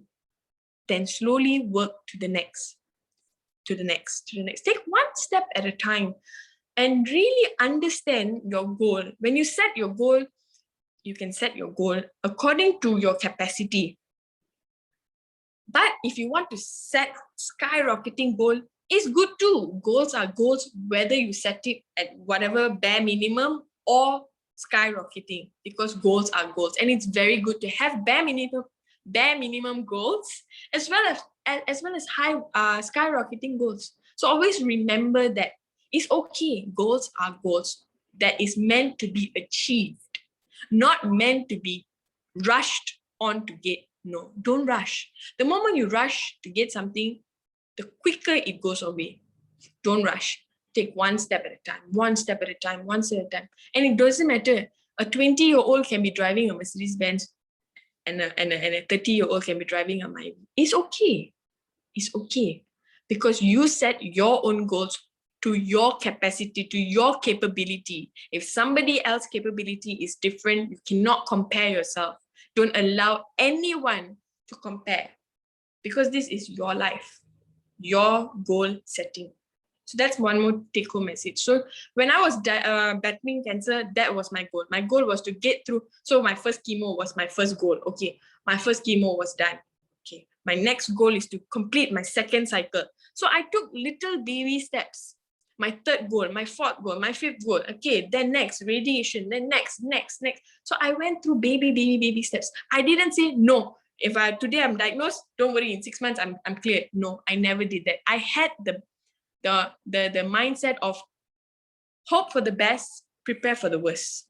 I always had that mindset. I believed I could, but I accept whatever results or the outcome. But I believe I can, I will do it. But I accept. So acceptance. Take home message number 3 is acceptance. Accept where you are at. Work to your next level. Accept what you have. Appreciate what you have. Work to your next level. So that is my take home messages today.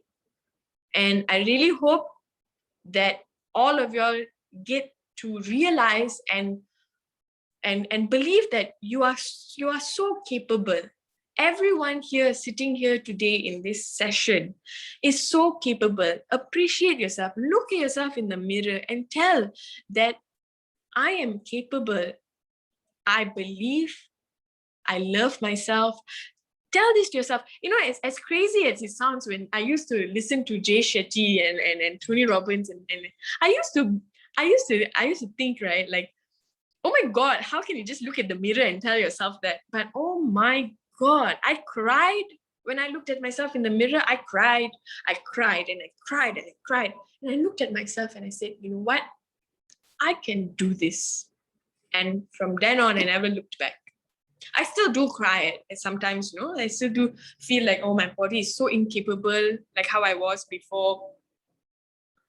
But I'm like, hey, chin up, girl, you beat cancer. So always chin up. So, you know, that's how we have to keep looking at life, you know.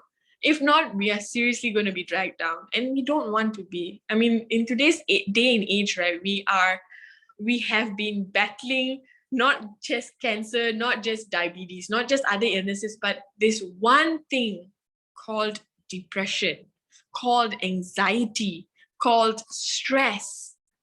You don't have to have sicknesses or illnesses to be depressed, to be anxious, you know. So that is a disease on its own as well, mental health, you know. It's so important today, and all of us are somewhat battling it, you know, and back in our backhand, we are battling it. So I hope my session has enlightened you a little bit and has given you that little hope and that little insight of how we can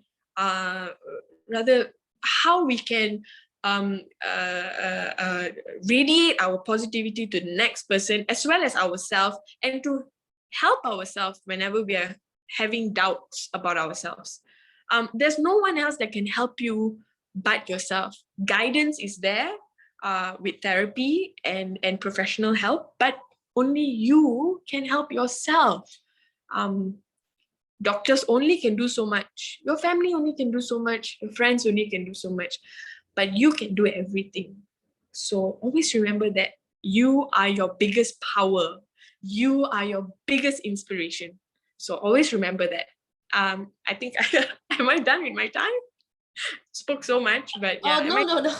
Thank you, Miss Pillay. You still have like 15 to 20 minutes to go. Okay. You still want to share? Or we can start with Q&A session. Yes, I think we should. I think Q&A session is great right now. Okay, all right. Thank you. We can't hear you. We can't hear you, Miss Pillay. Have you unmuted yourself? Yes, I have. Okay. Can you hear me now? Yes. Yes, thank you, thank you. All right. Now, once again, ladies and gentlemen, so she is the one and the only Miss Navi Indran Pillai. Once again, thank you very much, Miss Pillai, for your sharing. It was really very inspiring, and then I hope that everyone, they have learned so much from you. All right. So we can also invite Miss Mahira Masum now to turn on the webcam and also to unmute herself for the Q&A. Yeah, Miss Mahira, you are here. Hello, can you So hear me? both of you know each other? Yeah, we're calling. Yes, of course, we work together. Okay, all right, thank you. Now, just a little bit of just to add on. Sorry, I just forgot. So for those of you, because I'll be having a talk soon, a motivational talk, where I invite people over and stuff like that. So I'll be doing that session a lot. So of course, there is a small little fee, and also it's not a whole day session, but it's like a half a day session, and it'll be more beneficial because I'll be sharing a lot more of the techniques and tips on how I handle my mental health and how you can handle mental health. So if you guys are interested, actually, you can get in contact with me via my Instagram and look out for the flyers that will be coming up. Yeah. Okay, so that's all right, good. sure. I believe that will be awesome. Thank you, Miss Pillai, for sharing. All right, now it's time now to open the floor for questions. All right, we have a few questions here. So maybe the first question, we go to Miss Mahira first. This question is addressed to Miss Mahira. Now, Miss Mahira, we are facing food insecurity, air and water pollutions nowadays. So these problems have been leading to negative health issues and also nutrition diet issues. What do you think, Miss Mahira? Okay, thank you for that question, Lee Quinn Foon.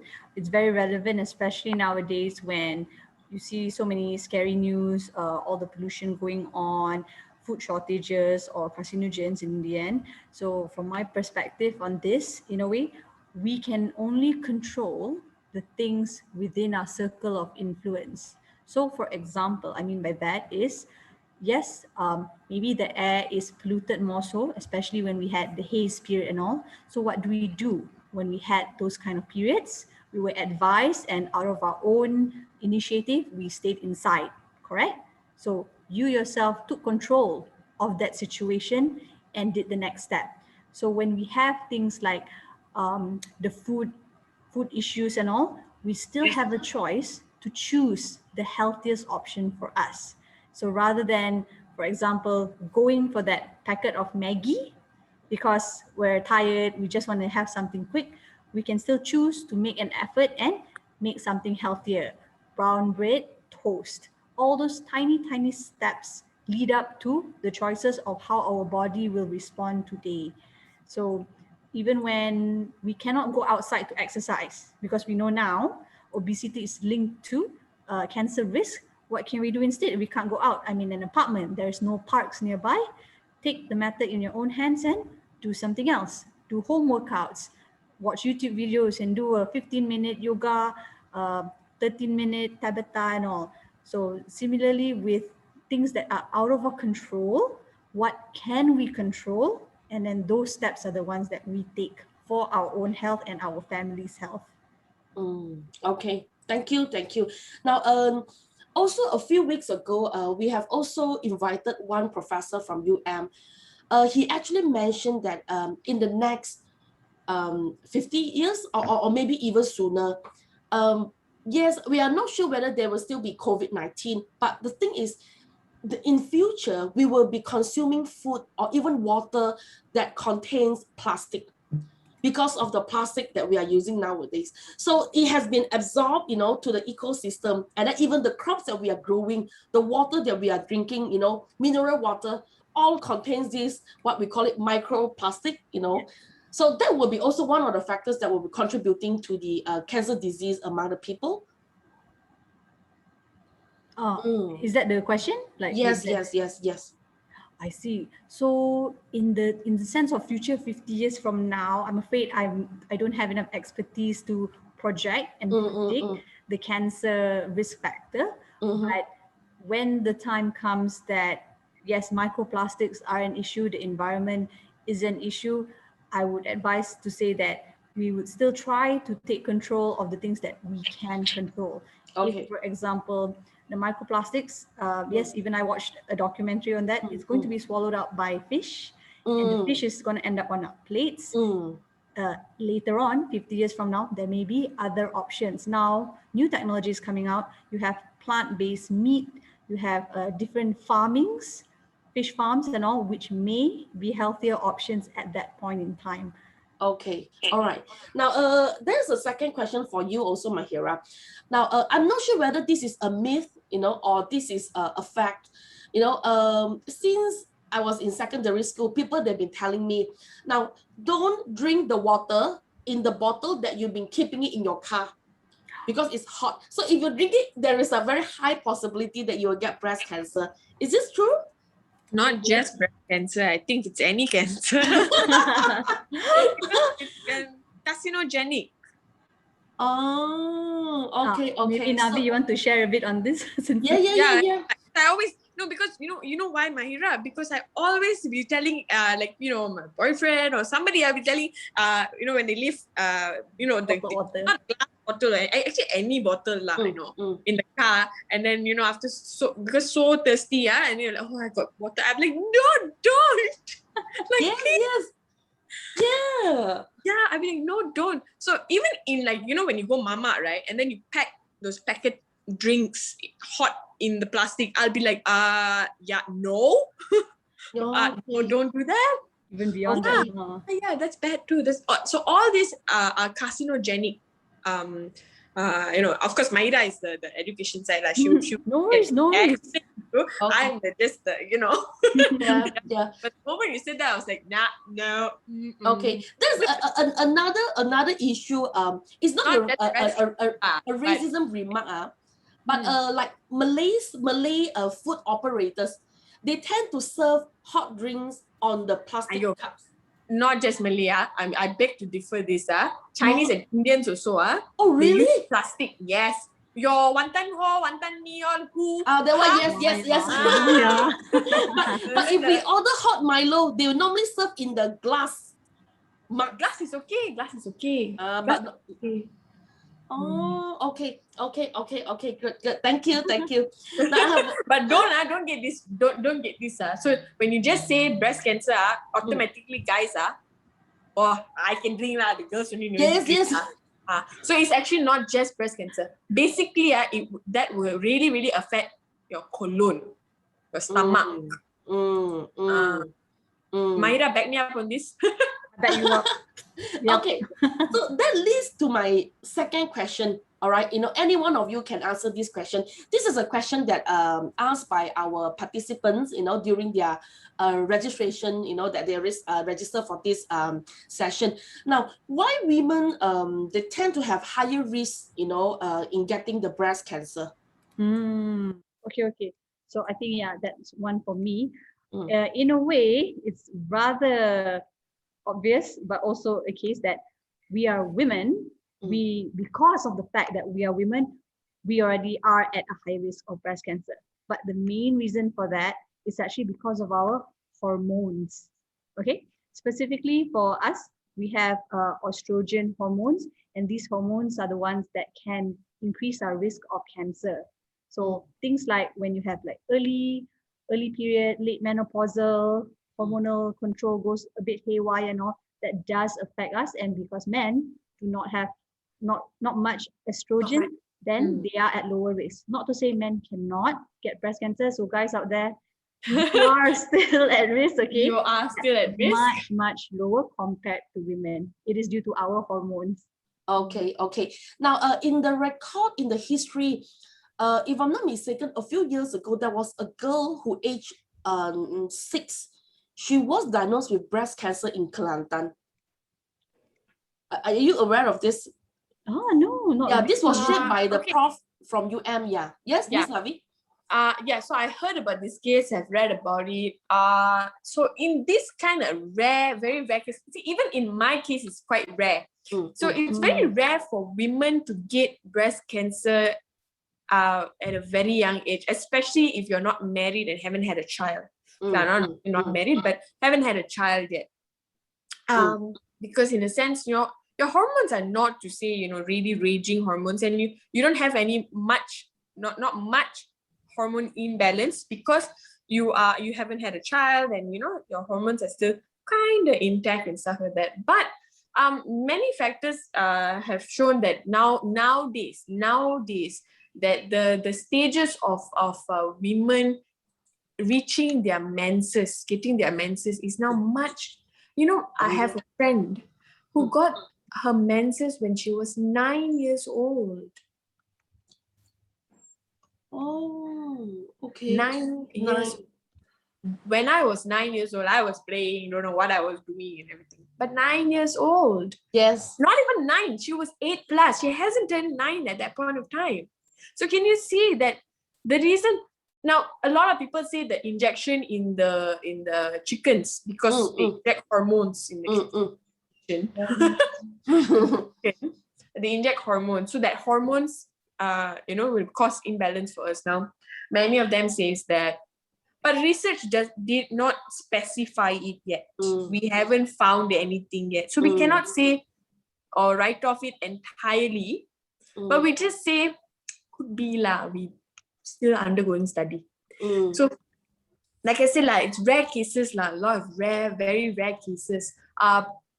Can't say she's stressed, she's 6, Can't say she has hormonal imbalance, she's 6. But at the end of the day, we all are trying, we are, especially young girls, their development are now is because of, I don't know, food intake or what I'm going to say.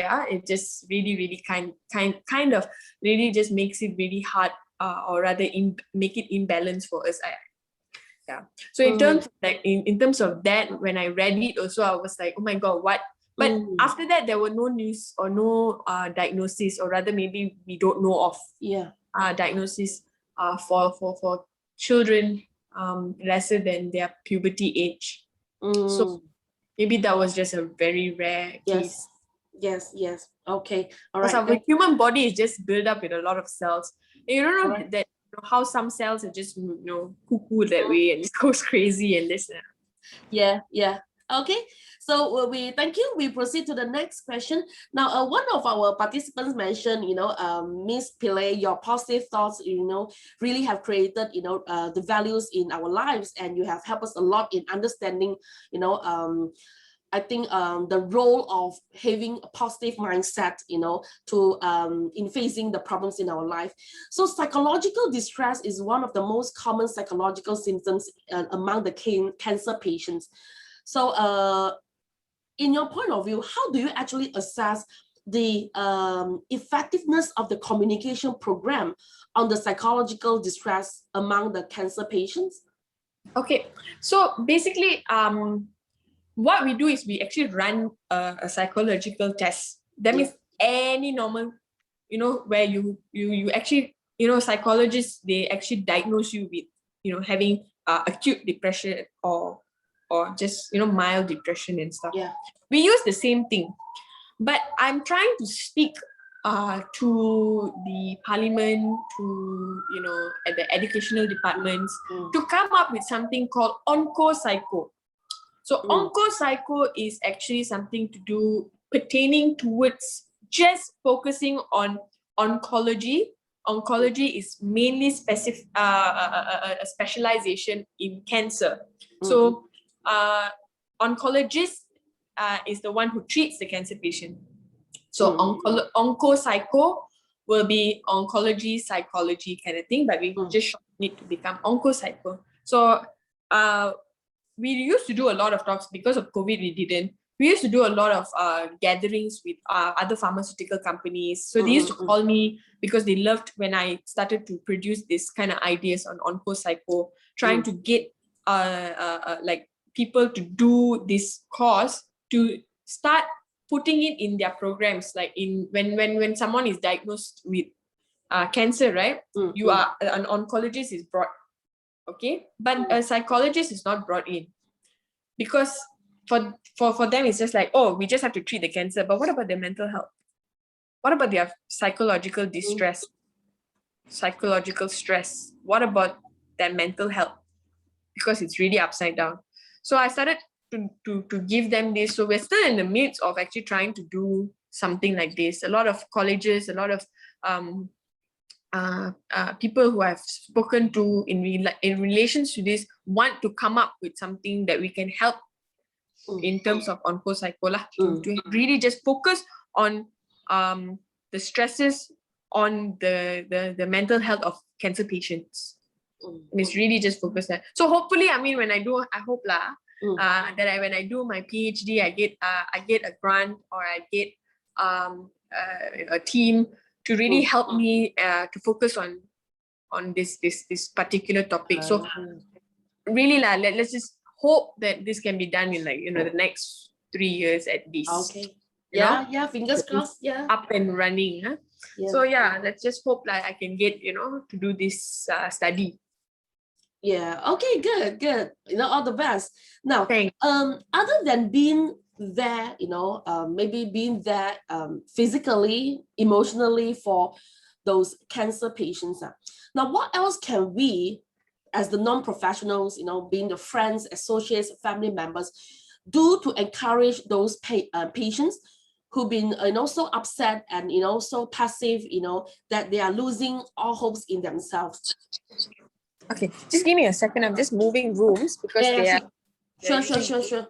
Just going to move. I got your question. I'm going to answer your question. Okay. Give me a second. Sorry. Okay, so basically, right, as non-medical professional, even sometimes some medical professionals make mistakes in this sense. Like, okay, for example, the one thing I really cannot stand when a doctor, an oncologist gives you a timeline. Now, who can give you a timeline? How you've been diagnosed with cancer, you only have 3 months to live. So I'm against that. Okay. Which I have even spoken to a lot of pharmaceutical, a lot of doctors, a lot of hospitals when I go and give talks. I actually say you should never, ever, ever. You should say that maybe prognosis is low. You can say that, okay? But never give a timeline, because you never know. You never know the power of positivity, the power of modern medication, the power of so many things. So when it comes to talking about this, right, a lot of people have been having this mentality where cancer means death. So you automatically have that perception of like, oh my God, this person is going to die. So you when you try to give your how to say, your support, right? Instead of having empathy, you start to have sympathy. So that tone changes. Because the difference now between sympathy and empathy, a lot of people don't understand, is sympathy is somebody when you sympathize, you feel sorry for the person, or you're going through this. But never you would think that it would happen to you. Now that empathy comes. Empathy is something when you put yourself in the person's shoe. What if this happens to me? Now, what if this actually happens to, God forbid, but this happens to someone or happens to you? What would you want people to tell you? Would you want people to tell you that, oh my God, I'm so sorry, you're going to die? Or do you want people to actually be like, you know what? You're going to do this, okay? You're going to get treatment. You're going to get back on your feet. You're going to kick, mind my French, but ass. Right? Like you're going to do it. So it's that kind of mentality that now we must have as people who are not going through the illness, the people who are actually, just trying to help and support, give your support in a manner of like having empathy, putting yourself in that situation and trying to understand from their perspective, because you will never understand the pain because until you go through. This does not just apply with cancer patients. This applies in any of your daily lives. So as human beings, be human first. Have your human touch. Come and say, look, okay, I can never or I cannot imagine what you're going through, the stress you're going through. But what I can do is tell you that you're going to get through this. And I'm going to be by your side and walk this journey with you. Simple. So those are the things that you can do as human. Be human. You know, honestly, I'm not a feminist. I'm not a, people might say, women empowerment and all these things. I'm not. For me, it's human empowerment. I fight for human empowerment. I'm sitting here to tell everyone, before you are a man or a woman, you are human. So be human first, then fight for equality and all these things. Yeah. If not, then it doesn't matter if you're a man or a woman. Yeah. Doesn't matter man or woman, because if you're not human first, so I always tell people, be human first. Have the human touch. Don't judge. It's okay, but always remember to put yourself in someone else's shoes before saying something. Would you like people to tell you that? Ask yourself the question before asking another person. If you don't like that tone, if somebody raises their tone with you, would you like to have that? So always question yourself before. So that is one thing that I would advise anyone is to and put yourself in that person's shoe before. Yeah. Thank you. Yeah, you made a very strong point there. Miss Pillay, that the doctors, they will tell you, okay, you have like 6 months, left. And the mass media also playing a very important role in this. We watch the drama, especially the Hong Kong drama.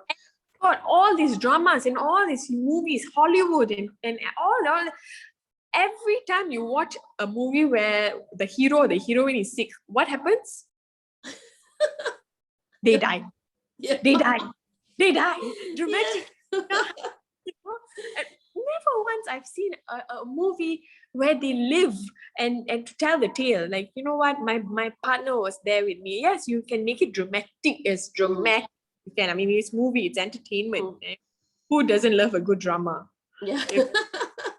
Everybody loves a good drama. Yeah. But at the same time, reality. Yeah. Reality. Bring it out a little bit. With a little bit of drama. Put a little bit of spice of drama in there. Of course. But bring out reality as well. That giving hope that people, you know what? You can. So yeah. Okay, good. Thank you. Now, another question, also for you, Miss Pillay. Now, our participants say, she loves your positive spirit, very inspiring. So she would like to know, what was your sign and symptom before you have decided to go to the hospital for the checkup when you were 22 years old? And how did you actually handle your emotion when you got to know that you are diagnosed with cancer, at that very, very early age? Okay, so thank you so much for the question. It's actually quite a common question, okay? But I would always love to tell this because it's to help people to listen. So I always would say, never mind, I'll repeat myself a gazillion times. Okay. Basically, I actually felt a lump. Now there is a few ways to know when something wrong. It doesn't mean if something is wrong, it's cancer, please. It's not. But if something is wrong, get checked. Better, right? To know? Okay. So what I felt was, I felt a lump. It was like this, it was not like this size, this big. Okay. The lump on my left breast. Okay. So then after that, I checked it, but I was such a workaholic, right? And I was like, no, I just want to go to work and come back. I told my mom about it. She was very, very persistent. She was like, no, go get it checked. So after the third day only, she was like, you know what? If you don't go to the GP and get it checked, I would drag you by the hair. Exact words by my mother. I would drag you by the hair to the GP to get it checked. So I was like, whoa, okay lah, this woman is dead serious. I better go. Because trust me, you don't want to get whooped by my mama. She's a tyrant. Okay. So I'm not joking, she's a tyrant. So after she told me that, I said, okay lah, I'll just go to the GP and get it checked. So below my office building, it was my first job. Below there was a GP and she's very friendly to me. So I went to her, I can't remember her name, very nice Chinese lady. She was like, hi, Amoy, why? I said, no lah, doctor, I just felt a little bit of a lump here. Then she's like, lump ma, okay lah. Okay, come, I check for you. So she checked. Then she said, yeah lah, got lump lah. Okay, where is your hospital? I give you a referral. You go and check better. So she gave me a referral. I went and checked it. And the surgeon, the breast surgeon, was very, very confident. You're only 22, nothing. Don't worry, I checked me. But no lah, it's nothing lah, don't worry. But it was actually something. So that is how I found out. Story short, 8 years later, still surviving. Yeah, bravo. Yeah. We all can do it. How, were you like in despair, or you were like, you felt like, yeah, so my feeling at that point of time was confusion, shock, didn't know what was happening. Because I was 22, didn't understand what really cancer was, the severity of the cancer. So really, I was actually quite confused. Thought that cancer or just need one operation and then done already. Nothing lah, can go back to work already. Because I was such a workaholic. Yeah. No, can lah. But then it turned out that no.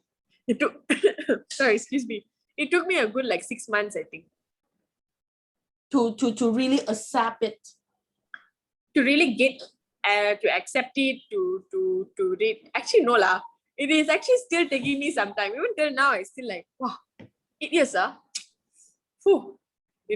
But along the way, you just accept, slowly, you gradually accept it. Like you not just accept it, but I think you just start to make it part of your life.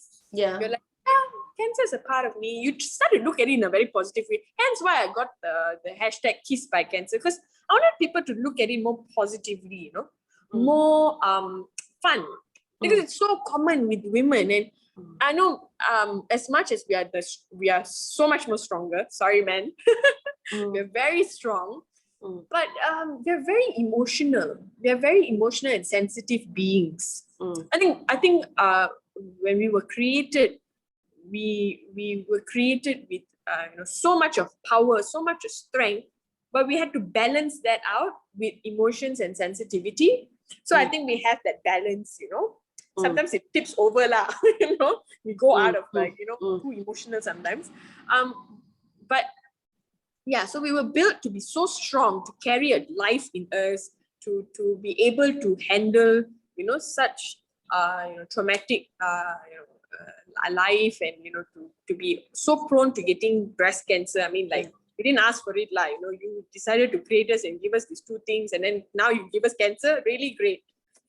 Pregnancy period, and then now cancer, like, okay, what else? Bring it on, that kind of but you see, you look at it very funny, we want to make it fun. I want to make it fun. I don't want to make it devastating, as much as it can be. But I don't. I try to make it fun. I try to make people laugh, but also the serious aspect comes in. So only after that really got into me. The second diagnosis really got to me, because I've already been through the whole cycle.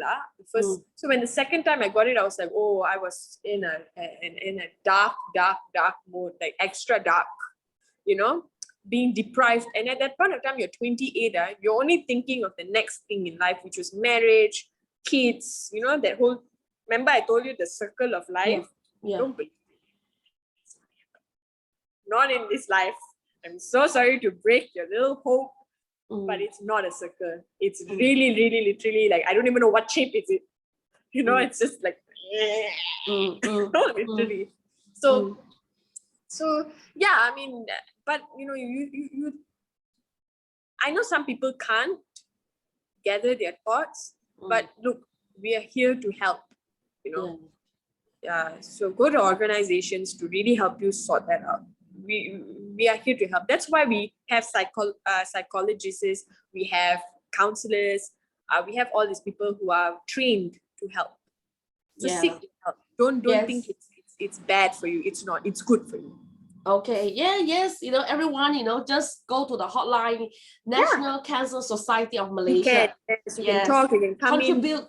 Services. So yeah, we have paid services. If you're a cancer survivor, it's free. If you're not, it's a reasonable amount that you can come in, help you. Okay, all right, sure. Thank you. Now we have one question to Miss Mahira. Now, Miss Mahira, what is the percentage, of acquiring lung cancer, even though you are not a smoker? All right.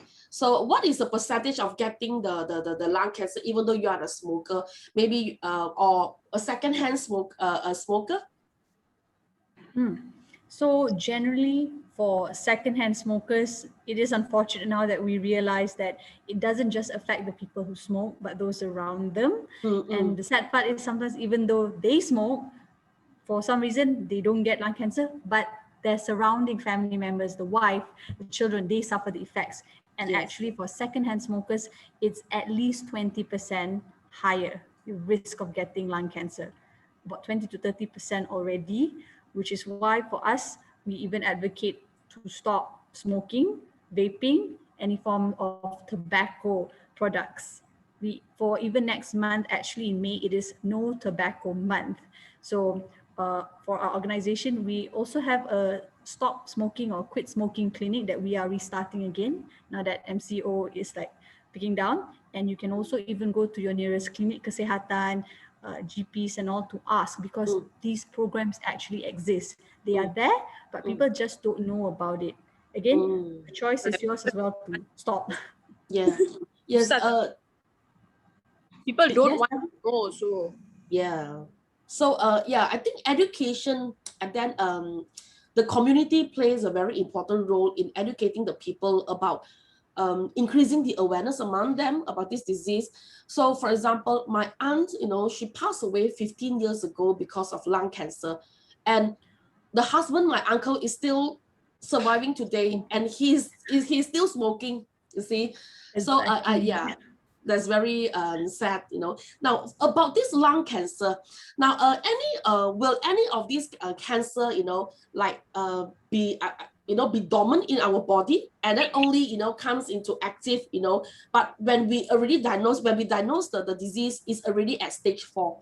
Why is it so? So like- it depends yeah. on the cancer again. Some things may not be so obvious. So remember, we were just learning about signs and symptoms. So when we especially experience the symptoms again, that I'm sure Miss Navi experienced, suddenly you feel a bit more tired, you have a bit more fatigue going on and all, you may brush it away. But those are already signs that your body is trying to tell you something. So it may be nothing, maybe just a headache, it may be something more serious, like for Miss Navi. When we are not sure, we are encouraged and we would advise you to get it checked out just to be safe. yeah. And I think getting regular checkups is one thing that NCSM has been enforcing. Hence why we have a screening clinic. So we have a cancer screening clinic as well, where we do cancer screenings. Because cancer, I'm sure Ms. Mahira has mentioned, cancer, when it's diagnosed earlier, it has a higher chance of cure and treatment. And of course, lesser cost. So when you look at the graph, right, the lesser the stage, if you diagnose stage 1, stage 2, your curable rate is increased and your cost is decreased. Okay, you don't need much cost. Yeah. But most Malaysians, they don't do screenings regularly.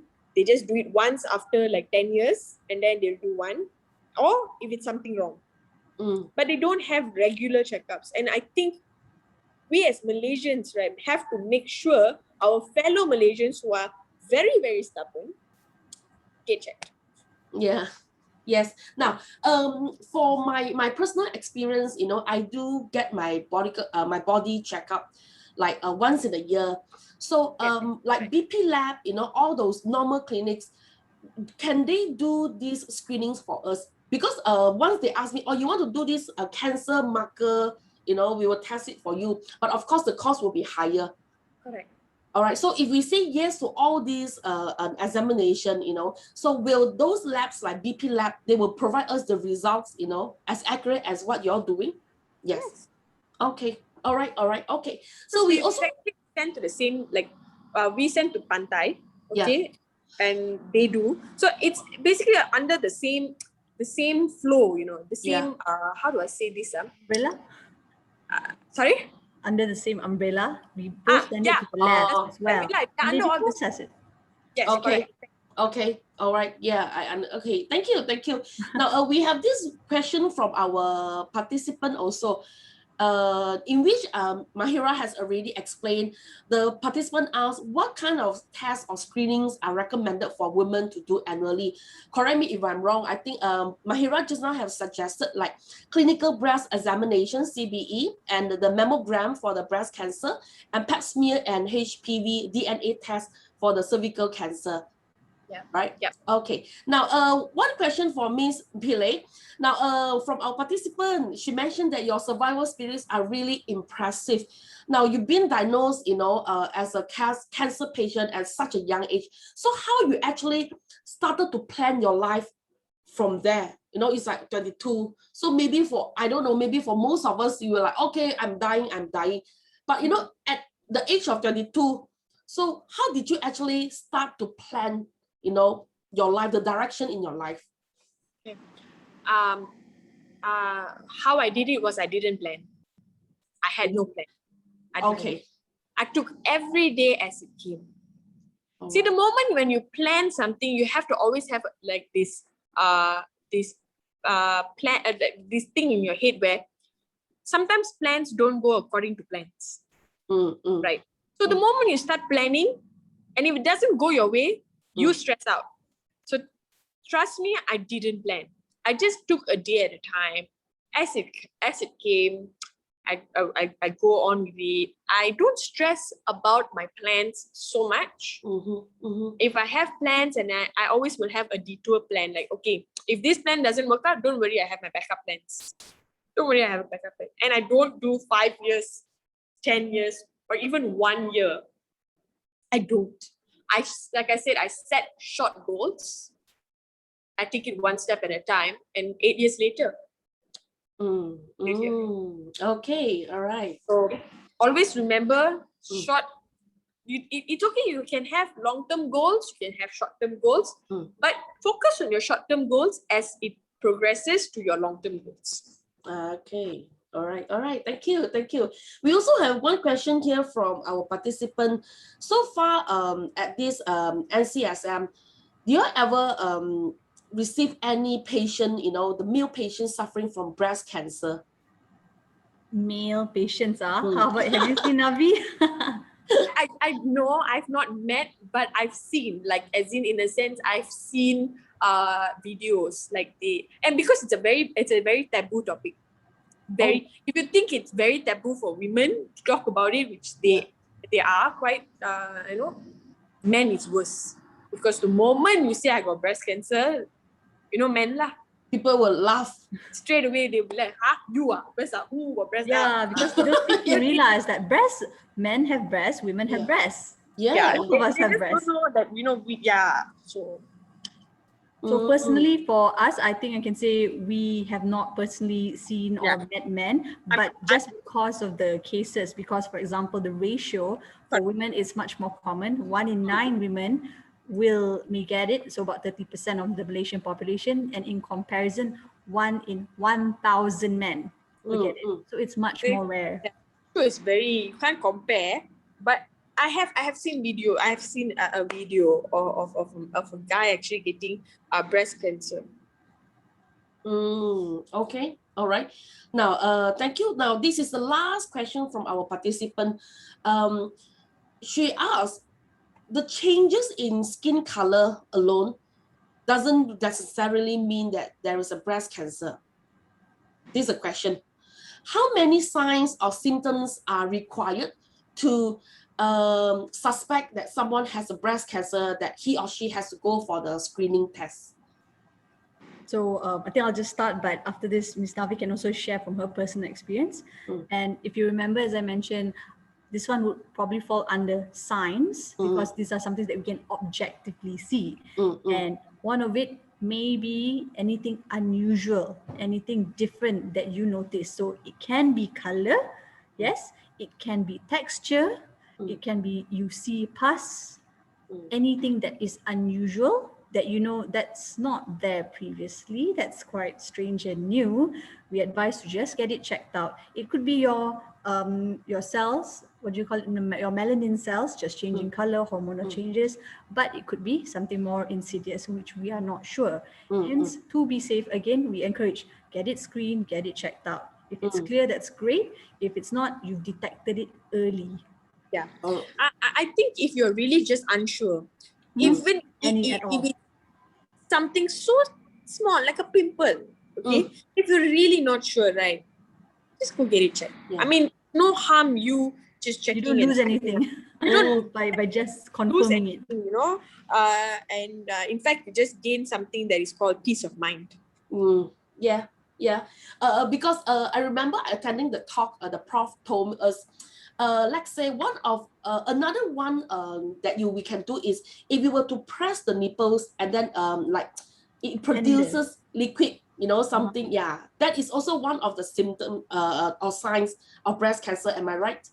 Because is that usual? Normally you wouldn't have that liquid coming out. What color is that liquid? Is it painful when you press it? Anytime it's something unusual, again, get it checked out. Okay. All right. Thank you very much.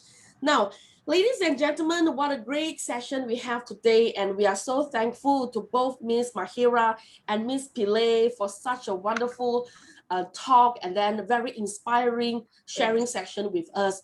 Now, before we end our session today, so Miss Mahira and Miss Pillay, any final advice for our participants here? But before you mention, let me say first, I think the advice for myself, which I've learned from both of you, just go and get our body checked today. Correct? Yes. Okay. How about you, Miss Mahira and Miss Pillay? Way to go. Yeah.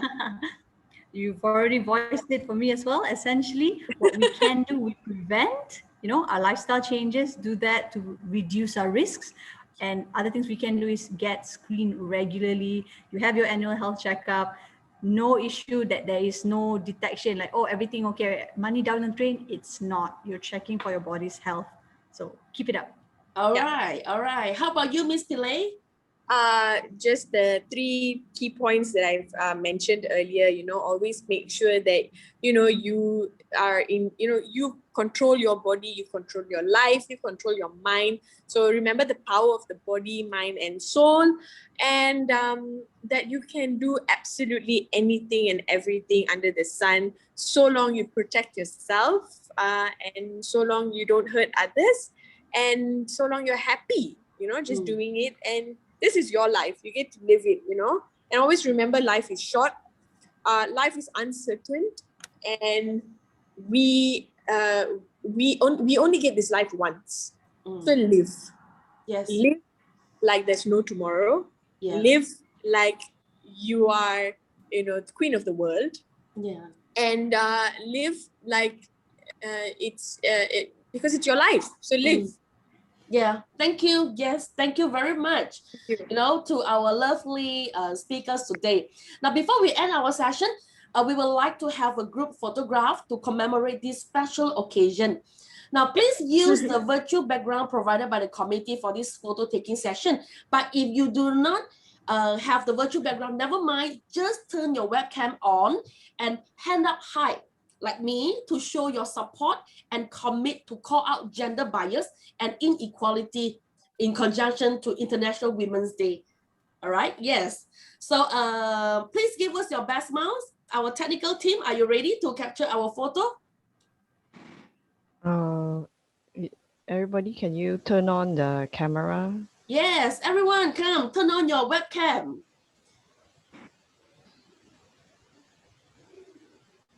And hand up high. Give us your best smile. We would love to have your photos for our remembrance in the future.